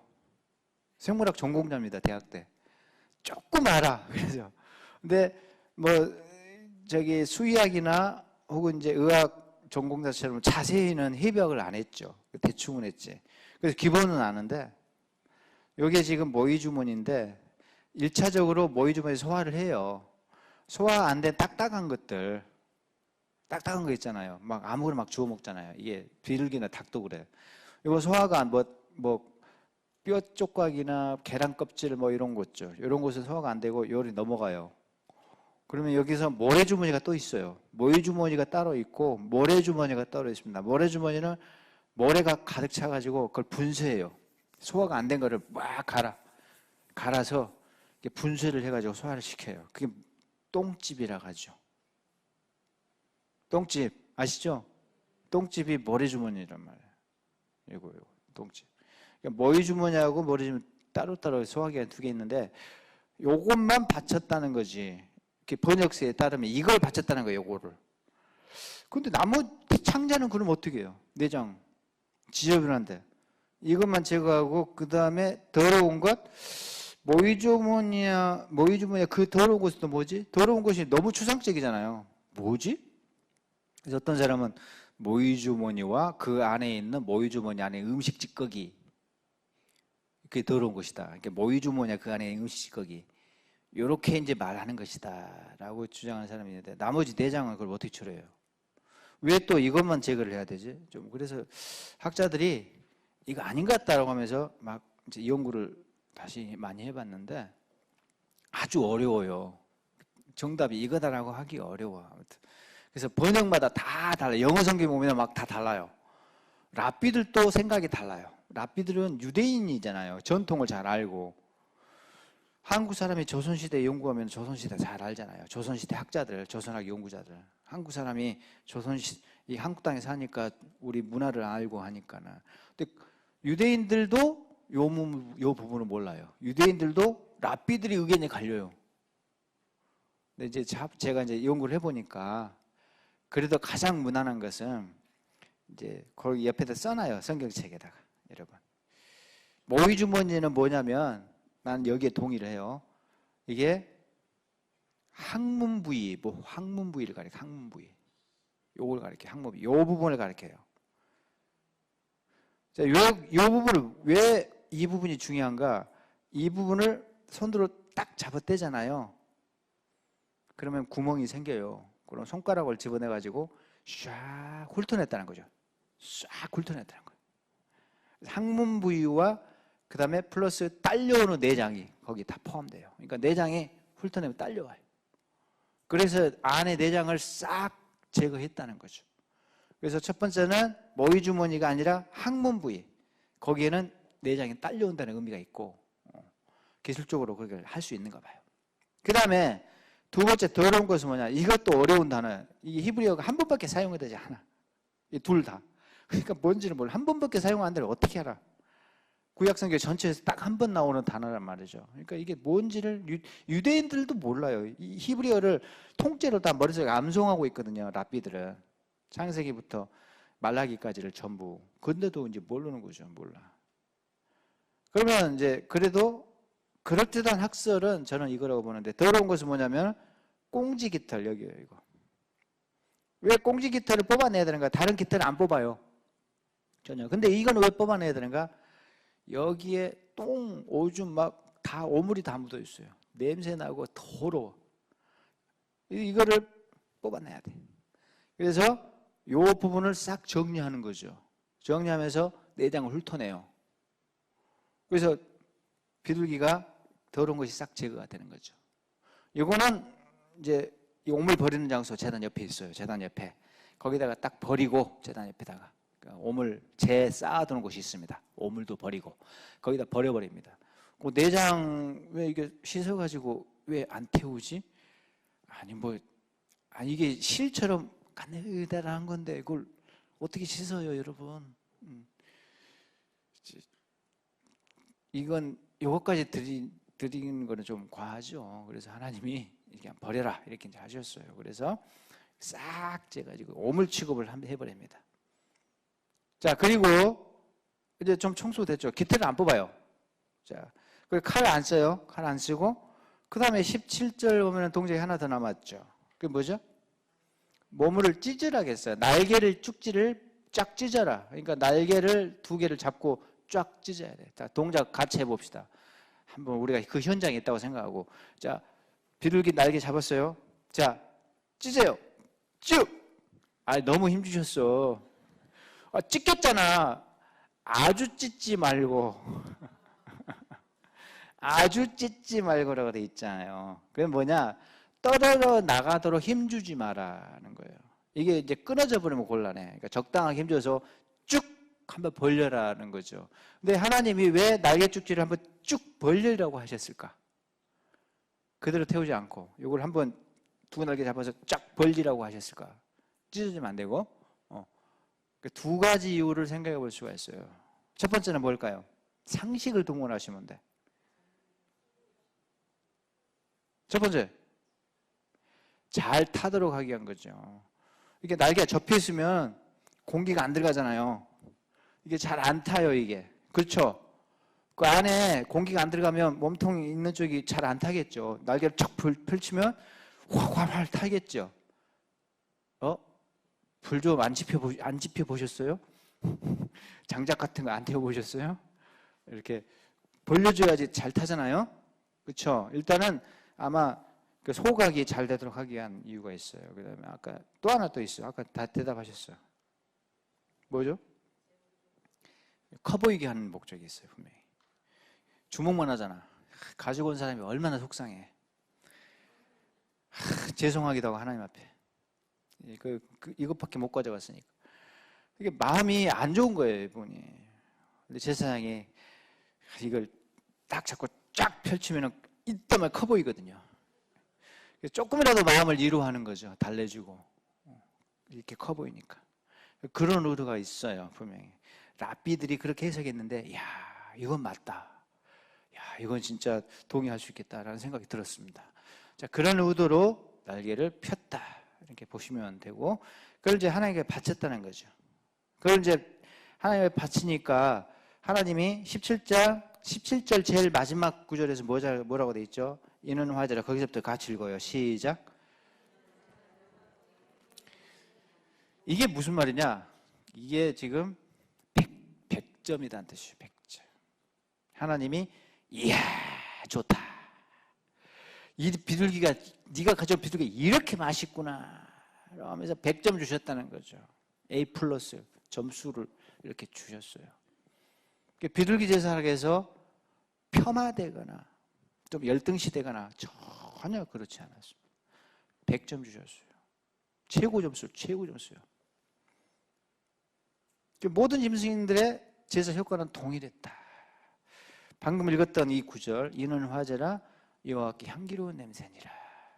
이게 지금 9절에도 나와요. 9절을 한번 보세요. 9절 같이 읽어볼까요? 9절 시작. 제일 끝에만 시작. 소를 바치니까 점수를 이렇게 주셨어요. 근데 똑같네, 비둘기랑. 그 다음에 13절도 그렇습니다. 13절을 양념소에 대한 거, 양념소 바치고 나니까 제일 끝에 다 같이 읽습니다. 시작. 이는 화제라 여호와께. 양념소도 점수가 똑같아요. 자, 이렇게 큰 짐승과 훨씬 작은 짐승, 주먹만한 것, 셋 다 제사 효과가 똑같고 하나님은 똑같이 100점 주셨어요. 사람은 점수가 달리 나가요. 소는 200점, 양념소, 기본은 이 정도 돼야지 100점. 야, 비둘기는 50점. 이게 사람이 점수 매기는 방법이에요. 사실은 우리가 본능적으로 그래요. 있어 보이는 사람한테는 눈이 희둥그레집니다. 벤치가 딱 교회에 들어오면은 누가 오신 거예요? 도대체 누구야? 이렇게 돼요. 근데 누가 허접한 차 오면 누구 오셨지? 왜 오셨지? 이게 우리가 본능적으로, 저도 그렇다니까요. 우리 인간이란 게 그래요. 우리 모습이에요, 이게. 우리는 외모로 사람을 이렇게 자동적으로 평가해요. 이거 고쳐야죠. 그래서 아무리 초라해 보이는 사람도 예수님 오신 것처럼 그렇게 귀하게 우리가 대접하고 마중하고 이렇게 해야 되는데 잘 안 돼요. 이게. 점수가 다르게 나가요. 점수가 다르게 나가. 이게 우리의 모습인데 하나님은 절대 그렇게 하지 않잖아요. 똑같이 잘 왔다 이놈아. 양념소 너무 잘 왔다. 비둘기 내가 너 얼마나 기다렸는지 아냐. 이렇게 하신다는 거죠. 우리 하나님은 차별 없이 모든 제사를 기쁘게 받으신다. 그리고 모든 사람들은 기본이 제가 볼 때는 비둘기를 바치는 자세로 오셔야 돼. 소 가지고 왔다가 저렇게 오잖아요. 어깨가 이렇게 올라가잖아요. 그 순간 어깨가 딱 올라간 순간 이건 꽝이야. 꽝이야 진짜. 소를 가지고 와도 비둘기 가지고 온 것처럼 낮은 마음으로 하나님 앞에 참 겸손한 마음으로 와야 돼요. 그러면 소가 소 됩니다. 양념소도 마찬가지. 가난한 마음으로 이렇게 와야 돼요. 그래야지 그 제물이 귀한 제물로 하나님께 바쳐진 바 된다는 것이고, 또 한 가지 우리가 교훈을 얻자면은 교회에서 소 역할을 한 사람이 분명히 필요합니다. 반드시 그런 사람이 있어야 되고, 양념소 역할을 하는 사람도 필수적이고 귀합니다. 비둘기 역할을 하는 사람도 너무 귀해요. 그러니까 앞에서 설치고 나댄 사람, 소 역할을 한 사람이 있어야지만 이 교회가 돌아갈 것처럼만 생각하시면 곤란해요. 비둘기 가지고도 하나님이 역사하시고 일을 하셔요. 어찌 보면은 비둘기 같은 사람은 우리는 무시를 하는데 하나님은 그 사람을 통해서 일을 하신다니까요. 비둘기를 받으신 하나님이 그 비둘기 가지고 일을 하시고 역사를 일으키신다는 거죠. 성전에 그 두렙돈 마찬가지잖아요. 그 과부의 두렙돈도 동전 두닙이잖아요. 내 앞에 부자가 바칠 때 예수님이 제자들 딱 들고 와서 잘 봐 이놈들아. 부자가 딱 이때만 돈답을 가지고 와서 딱 넣는데 이렇게 이제 과시용으로 바쳤겠죠. 틀림없이. 내가 이 정도 바친 사람이라고. 이게 꽝이라는 거죠. 아무 말도 안 하셔요, 예수님이. 근데 과부가 두 손에 꼭 두 랩돈을 쥐고 들어와서 이렇게 해서 딸랑하고 넣었을 때 누가 더 많이 바쳤냐? 제자들한테 물어. 누가 더 많이 바쳤냐? 이놈들아, 과부가 더 많이 바친 거야. 라고 하신 거잖아요. 그러니까 사람이 볼 때는 말이 안 되는 거죠. 아니 계산해보면은 아니 어떻게 더 많이 바친 것이 돼요? 근데 예수님의 계산법은 다르다는 거죠. 그리고 성전은 왜 그럼에도 불구하고 나쁜 놈들이 그때 당시 사제 권력자들이 다 타락했고 정치적으로 결탁되고 민중의 피를 막 빨아먹는 그런 못된 제사장들이 막 이 성전에서 일을 했는데 민중을 수탈했잖아요. 과부의 두렙돈도 이게 꿀꺽 삼키는 그런 사람들이었잖아. 그럼에도 불구하고 성전이 무너지지 않고 그때까지 유지가 된 이유가 뭐냐면, 제가 보는 견지에서는, 그래도 성전을 통해서 하나님이 은혜 주시고 이제 예수님 오실 때까지는 제한적으로 성전을 통해서 일을 하셨다는 이유가 뭐냐면, 무너져도 진작 무너져야 되는데, 제가 볼 때는 부자들의 그 헌금이 아니라, 그 부자들의 헌금은 성전이 웅장히 올라가도록 계속 사용됐죠. 하나님은 그걸 기뻐하시지 않았다는 거죠. 예수님도 이거 다 무너진다 이놈들아, 싹 다 뭉개지고 돌 위에 돌 하나도 남지 않게 될 것이다고 그냥 저주를 내렸어요. 과부들의, 부자들의 엄청난 그 연보와 헌금으로 장식이 화려하게 장식되고, 또 헤롯 성전이 얼마나 커졌어요. 어마어마하게 큰 규모로 커졌거든요. 근데 이거 다 무너진다 이놈들아, 이렇게 예수님께서 심판을 선고하셨거든요. 그럼에도 불구하고 하나님이 거기에서 계속 여전히 불편하지만 역사하신 이유는 부자들의 헌금 때문이 아니라고 봐요. 저는 과부들의 헌금 때문이라고 봐요. 수많은 과부들의 그 눈물 어린 헌금, 그거 가지고 역사하시는 거죠. 일하시고 그거 가지고 하나님께서 여전히 은혜를 주시는 거죠. 그러니까 성전에 돌아가는 이유가 과부들의 막대한 재산이 아니었다는 거죠. 제가 보는 견지에서는 수많은 과부들의 두렵더니 성전이 돌아가도록 했어요. 하나님이 일하시도록 했어요. 예수님도 이게 더 귀하고 이게 더 크다, 큰 헌금이다라고 말씀하셨고, 그렇게 평가하셨고, 우리 예수님도. 그런 걸 볼 때 교회에서 이제는 나이가 들어서 난 몸이 안 되니까, 나는 뭐 할 게 없네, 나는 배운 게 없으니까 내가 뭐 써먹을 때가 있나라고 이래저래 빠지는 분들이 있거든요. 교회에서 아무것도 안 하고 이런 핑계 저런 핑계 대고. 절대 빠지면 안 됩니다. 나이 드신 분들도 못 배우신 분들 다 자기 자리가 있고 자기 역할이 있다고 봐요. 저는 우리 나이 드신 권사님들은 이제 전성기가 다 지났잖아요. 학교에서는 한동안 전성기 때는 엄청난 역할을 하시고, 장로님들도 큰 일 하시고 했지만, 나이 들어서는 이렇게 이제 다니시잖아요. 아무것도 못하죠. 기도밖에 못해요. 근데 그 기도가 비둘기처럼 보여요. 그 기도가 비둘기처럼 보이는데, 제가 볼 때는 그 비둘기 같은 기도를 통해서 하나님께서 그 교회에 은혜를 주시고 그 교회가 돌아가도록 하신다고 생각이 들어요. 앞에서 막 설치는 사람들이 저도 요 기타 좀 쳤거든요. 아까 우리 기타 잘 치시던데, 이런 사람이 으쌰으쌰 막 될 것처럼 되는 것처럼 보는데, 그거 중요해요. 물론 필요하고. 근데 그 외에도 보이지 않게 조용히 기도하고 있는 수많은 분들이 자기 자리에서 기도하고 있을 때, 그 기도를 통해서 교회가 또 움직이도록, 교회가 잘 돌아가도록 역사하신다고 저는 믿어요. 하나님이 그분들의 기도를 통해서 교회를 통해서 일을 하신다고 믿습니다. 그러니까 비둘기를 무시하면 안 됩니다. 그리고 마지막으로 이제 마지막 교훈인데, 우리가 다 비둘기라고 생각해야 돼요. 비둘기가 내 제사라고 생각해야 돼요. 전부. 부자든 가난한 사람 전부 다 비둘기가 내 제사다 이렇게 생각하셔야 돼요. 왜 그러냐? 언제 비둘기를 떨어질지 몰라. 그 사람들도. 비둘기를 떨어져 봐야지. 비둘기 떨어질 순간 있을 수가 있어요. 그럼 비둘기부터 시작해야 되거든요. 그러니까 비둘기가 내 제사다 이렇게 생각하셔야 돼. 아, 비둘기는 진짜로 이제 내 제사고 제사의 출발점일 수도 있겠구나.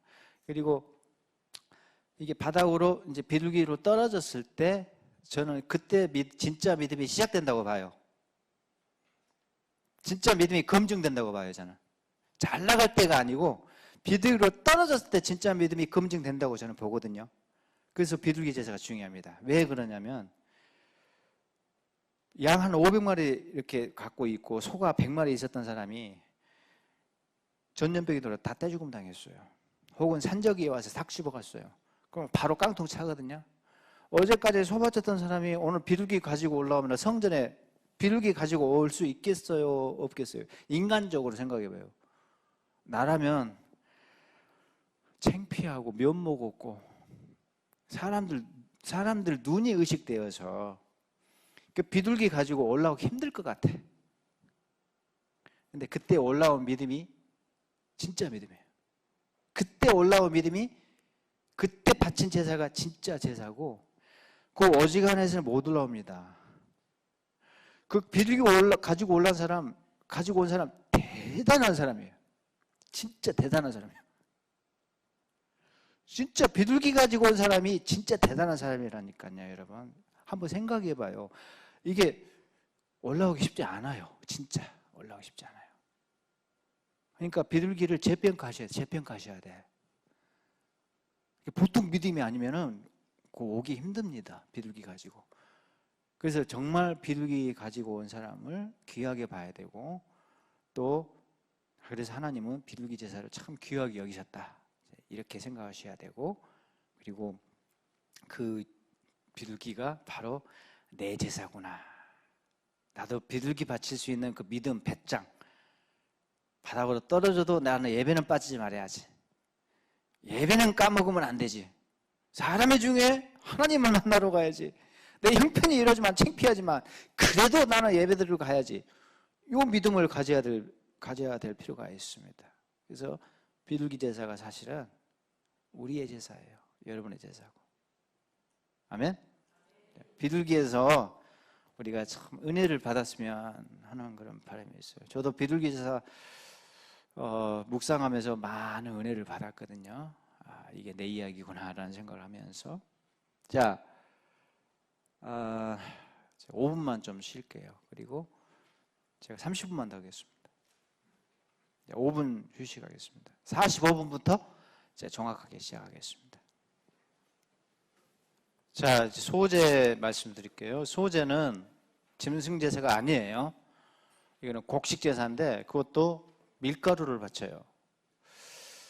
밀가루를 주로 바치고 보릿가루를 바치는 경우는 딱 2번 있어요. 아주 특별한 경우만 그래요. 보리 추수하고 난 다음에 바치겠죠.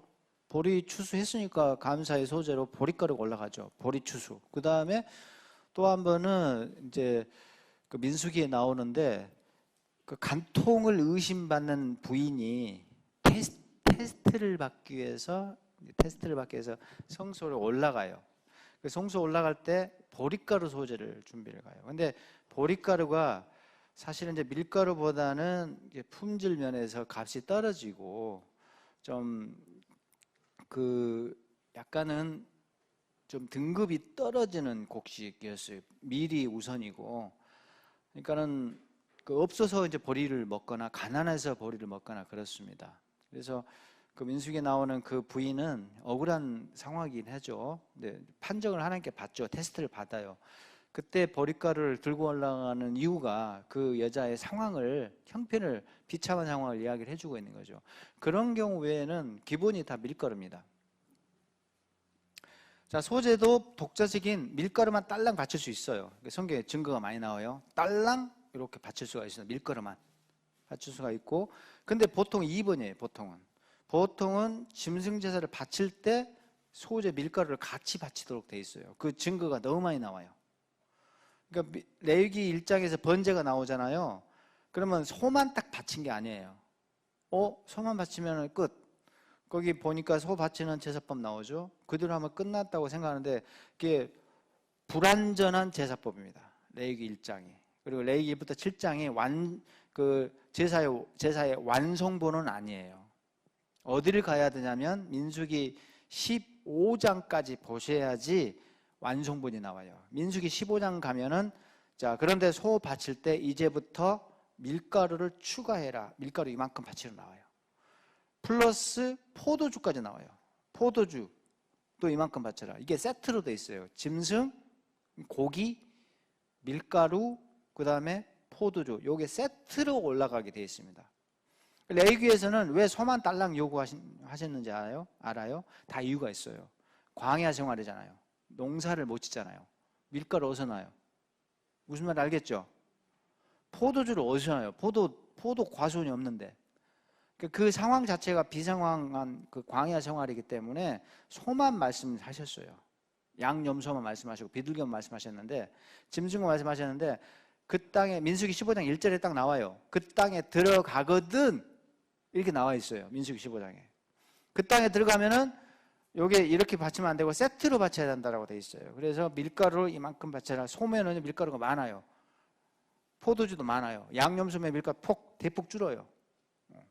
이렇게 비둘기에는 요구하지 않아요. 가난하니까. 소 양념소에 이렇게 밀가루가 수반된다. 여러분 고깃집 가서 삼겹살집 가서 고기 드실 때 고기만 실컷 드시고 오신 분들은 고기를 아는 분들이지. 그런 분들 없죠? 아줌마 공깃밥 드시잖아요. 그 다음에 목이 컬컬하고 기름기가 미끌미끌하니까 아줌마 우리는 쎄지 않으니까 아줌마 뭘 달라게요? 콜라 사이다 한 잔씩 하시죠. 세트로 고기, 공깃밥, 콜라 사이다 이렇게 드시고 오시잖아요. 좀 실감 나세요? 바로 그겁니다. 똑같아요. 이게 밥상이에요. 이 사람들이 먹는 밥상, 고기를 항상 먹지는 않았지만 고기를 먹을 때 고기 이렇게 먹고 밀로 빵을 만들어서 먹고 그다음에 포도주, 우유 같은 걸 이렇게 음료로 놓고 세트로 이렇게 밥상 차려놓고 먹거든요. 그걸 그대로 특식으로 준비해서 하나님께 올리는 거예요. 그대로. 자, 그때 아무튼 2번이 주로 굉장히 많은 케이스다는 거고, 그 다음 말씀드린 대로 보리 추수할 때, 밀 추수할 때 이걸 감사의 제물로 또 올라가게 돼 있어요. 이런 게 소제입니다.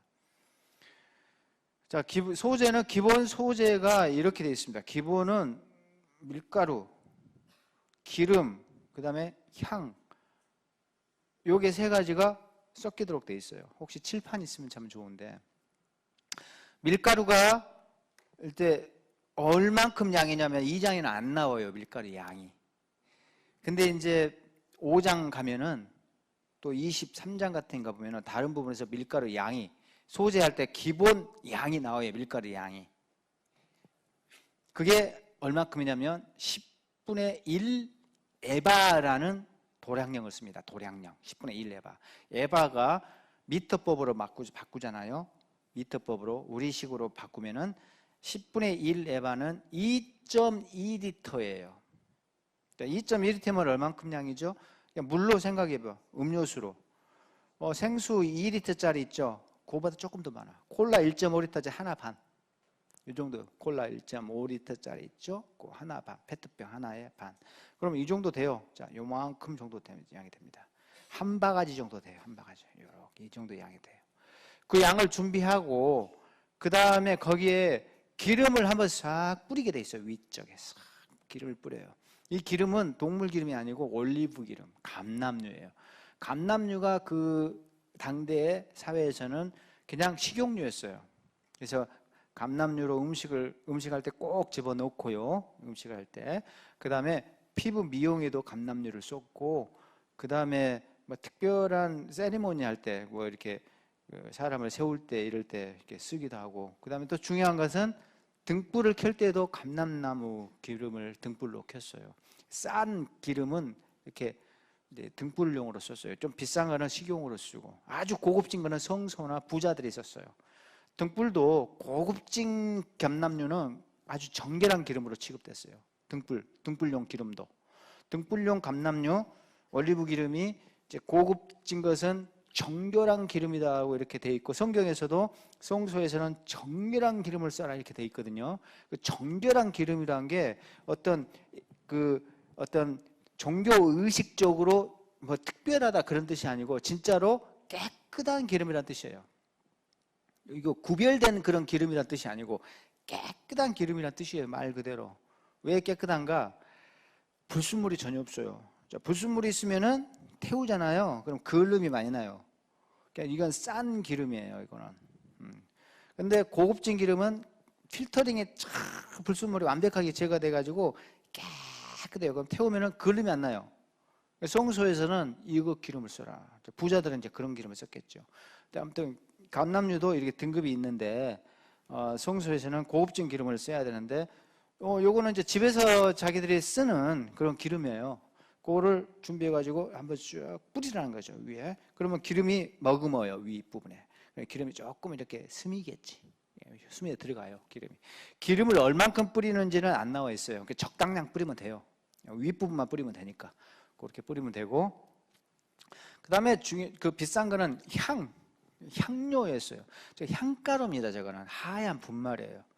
특수한 나무에서 그 액을 뽑아가지고요. 그 나무가 있어요. 보수엘리스라는 나무가 있습니다. 그 나무에서 그 액을 뽑아서 그거를 특별하게 제조해가지고 이게 끓인 다음에 이거 말려요. 말리면은 여기에 딱딱한 돌처럼 되는데 그걸 갈아요. 그럼 그게 하얀 분말이 나와요. 그럼 분말을 떠가지고 성냥불을 탁 이게 지피면은 이게 천천히 타면서 향이 너무 좋은 향이 나요. 냄새가 너무 좋은 냄새가 나요. 그러니까 우리 장례식장 같은 데 가면은 향 이렇게 스틱으로 막대로 돼가지고 위에 딱 이렇게 불 켜놓으면 천천히 타죠. 천천히 타잖아요. 그 향이 독특한 장례식장 독특한 향이 나죠. 향이 이렇게 풍기잖아요. 이거는 스틱으로 되지 않고 이게 분말로 되어 있는데 분말을 이렇게 한 주먹 딱 이렇게 놓고 딱 불 땡기면 이게 오랫동안 탑니다. 근데 그게 비싸요. 굉장히 비싸요, 재료가. 근데 이제 이것의 기본이었다는 거죠. 밀가루, 그 다음에 기름 한번 위에 싹 부어주고 마지막에 향을 이렇게 한 움큼 적당량을 뿌려놔야 됩니다. 자, 이렇게 이제 바치는 건데 이것을 밀가루채 다 홀라당 태워버리는 게 아니고 거기서 한 움큼만 떼서 제단에 태우고 나머지는 제사장에게 남은 밀가루를 다 잡수시라고 이렇게 수고비로 제사장에게 먹거리로 이렇게 식량산물하고 이제 드려요. 그러면 제사장이 그걸 먹게 되어 있습니다. 그 남은 밀가루. 그러면 윗부분만 이렇게 한 움큼을 떼서 이제 바쳤다는 건데 한 움큼을 이렇게 이제 잡아가지고 딱 제단에 하나님 앞에 바쳐서 태웠다는 거죠. 그러면 고기에 기름이 머금고 있으니까 잘 타죠. 기름. 그죠? 잘 타요. 그리고 올리브 기름이 타면서 냄새가 또 좋아요. 그 자체로도. 잘 탈 뿐더러 냄새가 좋고. 그 다음에 더 좋은 건 아주 향긋한 냄새가 나는 이유는 향가루를 거기다가 올려놨잖아요. 그게 타면서 굉장히 좋은 냄새가 이제 확 올라온다는 거죠. 그게 이제 제단 주위를 가득 채워요. 그러면 이제 그 하나님이 그 향을 아주 좋아하신다는 거죠. 자, 이렇게 이제 바치는 건데 딱 한 움큼만 바치는 거죠. 근데 한 움큼을 이렇게 잡아버리면 안 됩니다. 자, 여기 보세요. 이렇게 잡아버리면 안 돼요. 나 따라서 해보세요. 이렇게 잡아보면 왜 곤란할까요? 응? 이렇게 잡으면 왜 뭐가 곤란할까요? 손바닥이 어떻게 돼? 손바닥이 어떻게 돼요? 기름이 지금 완전히 범벅이 됐는데 그걸 이렇게 잡아버리면 그 위에 비싼 향가루가 있는데 그걸 잡아버리면 어떻게 돼요? 손이 범벅이 되고 손에 다 묻어버리죠. 그 비싼 걸 손에 다 덕지덕지 묻어버리고 곤란하잖아요. 그죠? 그러니까 이게 아니고 어떻게 했을까? 그렇지. 밑에서 푹 찔러서 떠요. 자, 다시. 자, 교정된 동작. 따라서 이렇게 올려서 그것을 이렇게 제단에 올라가서 땅 닿아가지고 태우는 거예요. 그러니까 한 움큼이 손바닥 위에 올라오는 한 움큼이에요. 자, 이렇게 바치는 거예요. 이해가 됐죠? 대답이 시원찮아 보니까 이해가 안 되셨구만.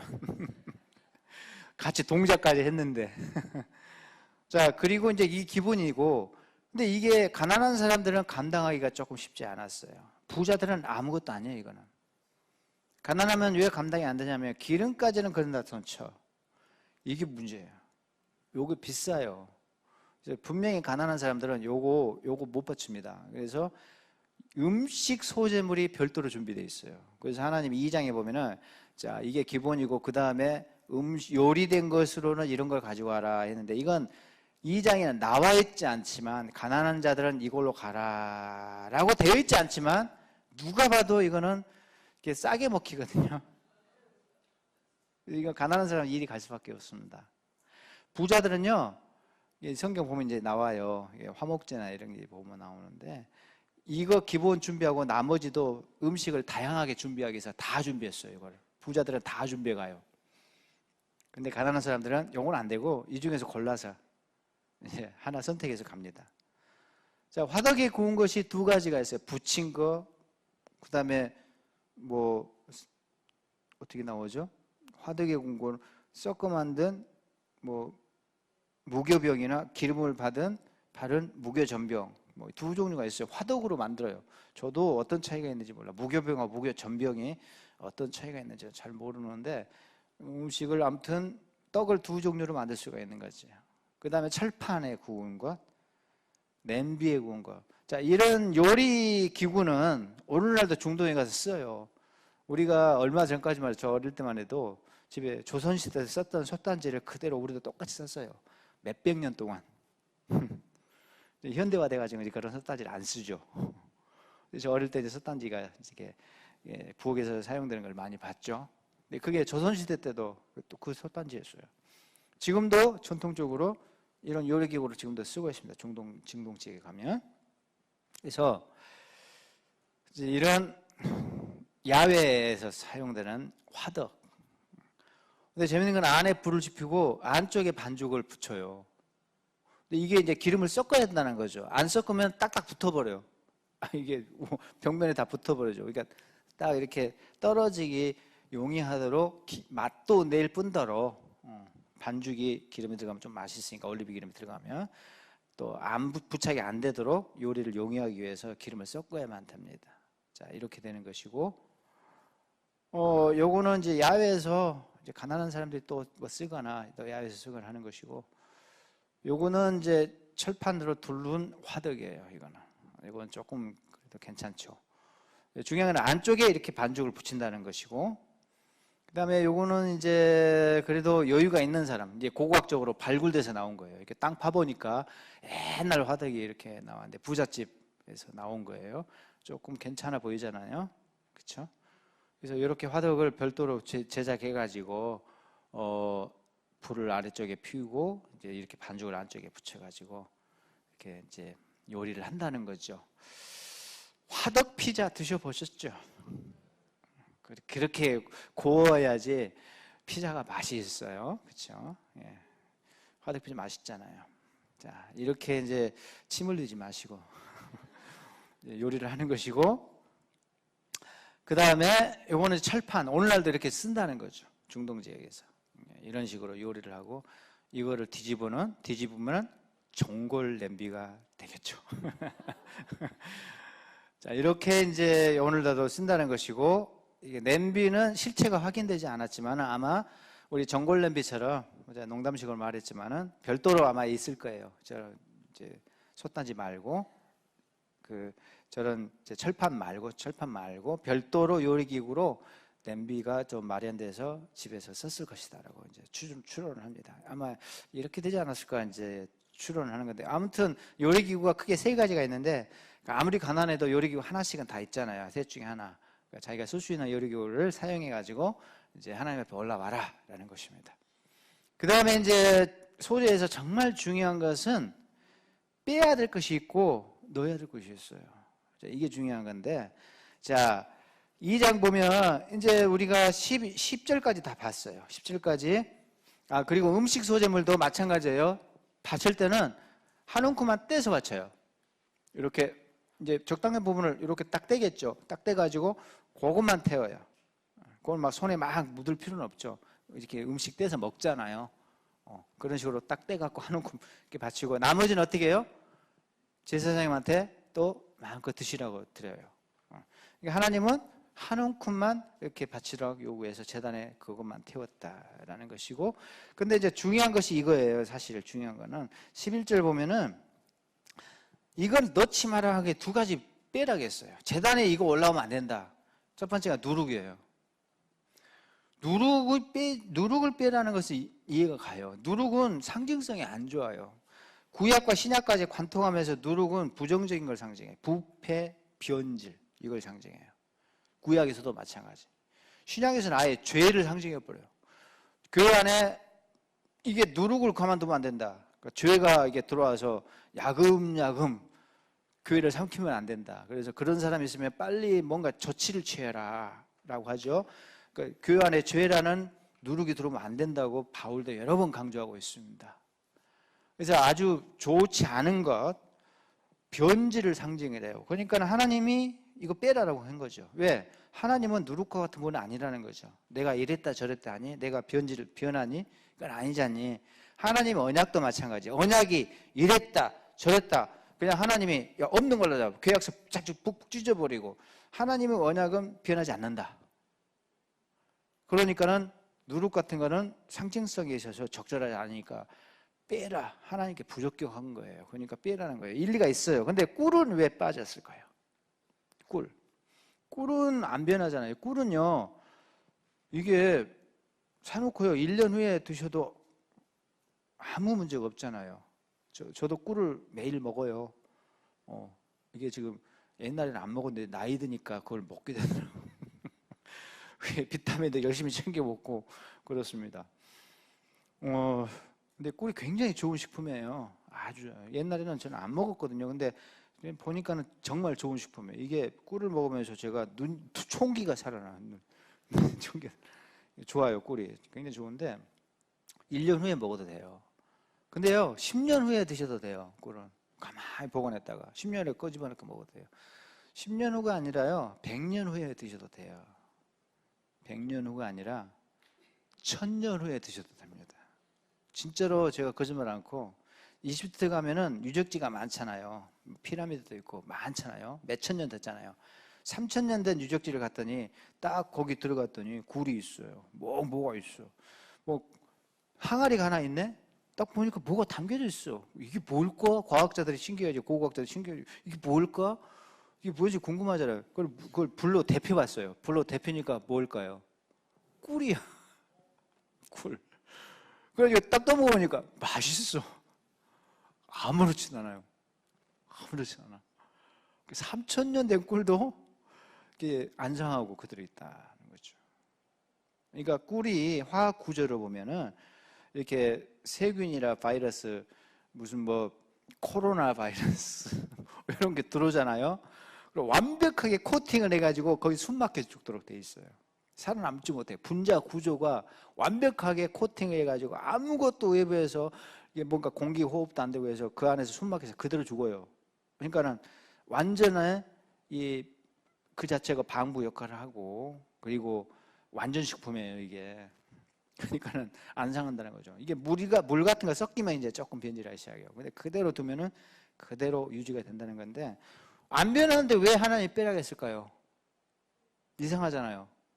그래서 어떤 사람은 그 이방의 제단에 올라가서 빼라겠다. 이방 제단에 꿀이 막 올라갔다는 거죠. 야, 이거 이방 우상에게 바치는 건데 이거는 걸 왜 바치냐? 그러고 빼라겠다는 거죠. 그런 식으로 따지면은 밀가루도 이방 제단에 올라갔거든. 소, 양, 염소 전부 기본으로 올라갔거든. 기본으로. 그거 다 빼야지. 그건 아닌 것 같고, 자, 꿀이 뭐냐를 우리가 물어야 돼요. 여기서 꿀. 성경에 나오는 꿀이 두 가지가 있어요. 첫 번째는 천연꿀, 벌꿀이에요. 삼손이 오해 가다가 시체 구덩이에서 탁 파먹은 꿀. 그거 아시죠? 자기가 찢어 죽인 사자 있잖아. 한참 뒤에 가니까 거기서 벌이 윙윙윙 그래. 이게 뭐지? 하고 딱 봤더니 이게 웬 떡이야? 꿀이 거기 잔뜩 있어. 푹푹 퍼먹었잖아요. 개념이 없는 사람이야. 그 사람은 어떤 사람이에요? 날 때부터 나시린이잖아. 나시린을 뭘 만지면 안 돼요? 시체 만지면 안 되잖아. 근데 개념이 없어요. 그 시체 구덩이에서 푹푹 퍼먹어요, 그거를. 나시린인데 이렇게 개념이 없는 사람이에요. 게다가 또 어떻게 해서 자기만 먹으면 또 괜찮아. 그걸 퍼다가 또 어떻게 했어? 부모님께 또 드리잖아. 다른 사람도 더럽히는 거예요, 그건. 전혀 개념이 없는 사람이에요. 이렇게. 자, 그때 그 꿀, 벌꿀, 천연꿀이에요. 근데 성경에 그런 꿀이 많이 나와요. 근데 또 하나의 꿀이 나와. 신명기 8장 이런 데 보면은 농산물 품목이 탁 나오거든요. 무화과, 포도, 감람나무 이렇게 나오는데 제일 끝에 꿀 이렇게 나와요. 근데 그게 농산물로 들어가요. 양봉이 아니에요, 이거는. 농사 지어가지고 나온 이게 리스트가 포도, 무화과, 송유 쭉 이렇게 보리, 밀 쭉 나와요. 근데 제일 끝에 감람류, 꿀, 기름하고 꿀 이렇게 나와요. 감람류는 감람나무에서 채취를 하고, 꿀은 그럼 뭐냐? 이것도 과일에서 나온 거예요. 과일꿀이에요, 과일꿀. 그러니까 꿀이 두 종류가 있는데 천연꿀이 있고 또 하나는 과일꿀이 있어요. 과일 시럽이에요. 감람나무 열매를 짜면 기름 나오고, 과일에서 즙을 내가지고 그걸 과일 시럽을 만들어서 이렇게 설탕 대용으로 썼어요. 음식할 때 단맛 내도록. 그 과일꿀을 똑같이 꿀이라고 했어요. 히브리어로도 똑같이 꿀이에요. 구분이 안 돼. 똑같이 꿀이야. 그러니까 히브리어로 데바시라는 단어를 쓰거든요. 이게 삼손이 먹은 꿀도 데바시예요. 들판에서 채취한 꿀입니다. 근데 이게 집에서 제주한 그 과일 꿀도 데바시 꿀이라고 했어요. 꿀. 우리도 과일청이라 하죠. 과일청. 꿀이란 말을 붙여요. 그 과일청이라 하죠. 과일을 가지고 제조한 거죠. 근데 오늘날은 과일 시럽 종류가 보관 기술이 뛰어나서 좀 두고두고 먹어도 돼요. 오늘날은. 근데 옛날에는 이게 보관이 오래 안 돼요. 과일로 즙을 짜가지고 만들다 보니까 금방 상해요, 이게. 빨리 먹어야 돼. 그걸 빵가루 같은 반죽 같은 게 썩잖아요. 그것도 금방 상해. 이것도 금방금방 상하니까 똑같이 변질, 부패 때문에 그것 때문에 부적절하다 해서 빼라는 거예요. 꿀. 똑같은 이유예요. 누룩과 꿀이 두 가지, 그러니까 똑같은 두 종류가 똑같은 이유로 지금 제외되는데 둘 다 부패 변질을 상징하고 꿀은 특별히 여기서 천연꿀, 양봉꿀이 아니라 과일로 제조한 쉽게 상할 수 있는 그런 과일꿀, 과일 시럽 종류였다라고 이제 보시면 됩니다. 자, 그거 빼라겠어요. 그래서 이거는 둘은 빼라. 자, 이건 이제 금지된 거 말씀드렸는데 넣을 것은 뭐냐면 소금이에요. 반드시 넣어라라고 하는 거 13절에 나와. 근데 이거는 꼭 필수적으로 넣어야 돼. 이건 빼면 안 돼. 자, 빼야 될 것은 누룩과 꿀이고 반드시 넣어야 될 것은 소금이에요. 소금은 왜 넣으라고 했을까요? 정반대로 이제 생각하면 되죠. 소금은 안 변하잖아요. 소금 자체도 안 변할 뿐더러 소금을 뿌려놔버리면은 그게 오래 저장돼요. 두고두고 먹을 수 있어요. 소금 자체가 강력한 이 방균 또 살균 작용 이런 걸 해요. 그래서 균이 들어오면 다 죽여버리고 그래서 부패가 되지 않도록 하는 그런 물질이 소금이죠. 전통적으로 고대로부터 그렇게 사용을 해왔죠. 소금은 정반대입니다. 안 썩어요. 영구적인 걸 상징해요. 그러니까 하나님 앞에 적합하다는 거죠. 바로 이거야. 요거는 넣어라. 소금을 반드시 넣어라 라고 되어 있습니다. 그래서 거기 보면은 3절 보시면 내 모든 소재물에 소금을 쳐라 라고 하면서 이 소금의 의미를 부여하셨네. 그 소금이 어떤 소금이라고 하죠? 양념 소금이 아니라 맛나게 하기 위해서 소금을 칠하는 것이 아니고 음식을 우리가 하기 위해서는 반드시 맛을 내기 위해서 소금을 넣잖아요. 그런 식으로 양념 의미로 양념 소금으로 그 소금을 칠하는 것이 아니고 하나님이 거기에 새로운 의미를 부여하셨죠. 언약 소금이다. 자, 양념 소금 아니고 언약 소금이에요, 이거는. 그렇죠? 그래서 소금을 쳐라 했는데 그 소금은 보통 소금이 아니고 특별한 의미를 부여한 소금이다. 언약의 소금이다. 라고 지금 하나님께서 말씀하십니다. 소금은 안 변하니까. 하나님의 언약이 이랬다 저랬다 할 수는 없지 않냐. 한번 이렇게 하자라고 해서 그 끝까지 가지 않냐고. 하나님과 백성이 딱 손가락 걸었으면 안 풀린다는 거죠. 하나님은 절대 손가락 안 빼요. 사람이 빼지. 이거 좀 두세요. 내 마음대로 할래요. 그냥 사람이 손가락을 빼가지고 그냥 그 언약을 깨트리고 지멋대로 하려고 하죠. 하나님은 손가락 다 걸어놓고 이놈 시키기 안 돼. 절대 안 돼. 하나님은 절대 손가락 안 풀어요. 하나님 언약은 영구적이고 불변하다. 그거를 상징하기 위해서 소금을 쳐라. 그걸 기억하기 위해서 소금을 쳐라. 뿌릴 때마다 하나님 언약을 기억하라는 거죠. 소금 뿌리면서 내가 이 제사를 왜 드리지? 그렇지. 하나님과 나의 언약 관계 때문에 드리지. 이건 변하지가 않지. 변하지 않는 하나님 언약을 기억하도록 하기 위해서 소금을 거기다 계속 치라는 거죠. 소금을 쳐라. 그런 의미로 하나님 소금을 요구하셨고 더 재미있는 것이 있어요. 거기에 보면 13절 끝에 보면 제일 끝에 한번 봐요. 제 뒷부분에 내 모든 자 따라서 같이 읽어요. 시작. 내 모든 예물에 소금을 들지. 앞에는 소제물이라고 했어요. 소제물에 일단 소금 치라고 했어요. 근데 여기서 내 모든 예물은 소제물은 아니에요. 그럼 뭘까요? 1장을 보셔야 돼요. 1장 2절. 1장 2절 보시면 이스라엘 자손에게 말하이라. 너희 중에 누구든지 여호와께 예물을 드리려거든 가축 중에서 소나의 양으로 예물을 드릴지니라. 예물 드리는 법이 나와요. 제사법이죠. 제물이에요 지금. 자, 예물을 드리는 법을 내가 가르쳐 줄게. 자, 첫 번째, 가축 중에서 바쳐라. 번제 짝짝짝 예물법 가르쳐 주는 거예요. 예물 드리는 법. 여기서 예물은 제물이에요, 제물. 가축 제물도 여기 포함되고 있어요. 그러니까 하나님이 1장에서는 빠뜨렸어요. 번제할 때 소금 뿌려라 이렇게 빼먹었지만 2장에서 자, 근데 1장에서 내가 말 안 했는데 번제 바칠 때도 소금 쳐라 라고 하시는 거죠. 모든 짐승 제사에도 소금을 쳤어요. 똑같은 의미로 언약 소금으로. 양념 소금이 아니에요. 우리는 양념 소금으로 뿌리죠. 바베큐 할 때 소금을 촥촥촥촥 뿌려서 드시잖아요. 소금 안 뿌리세요?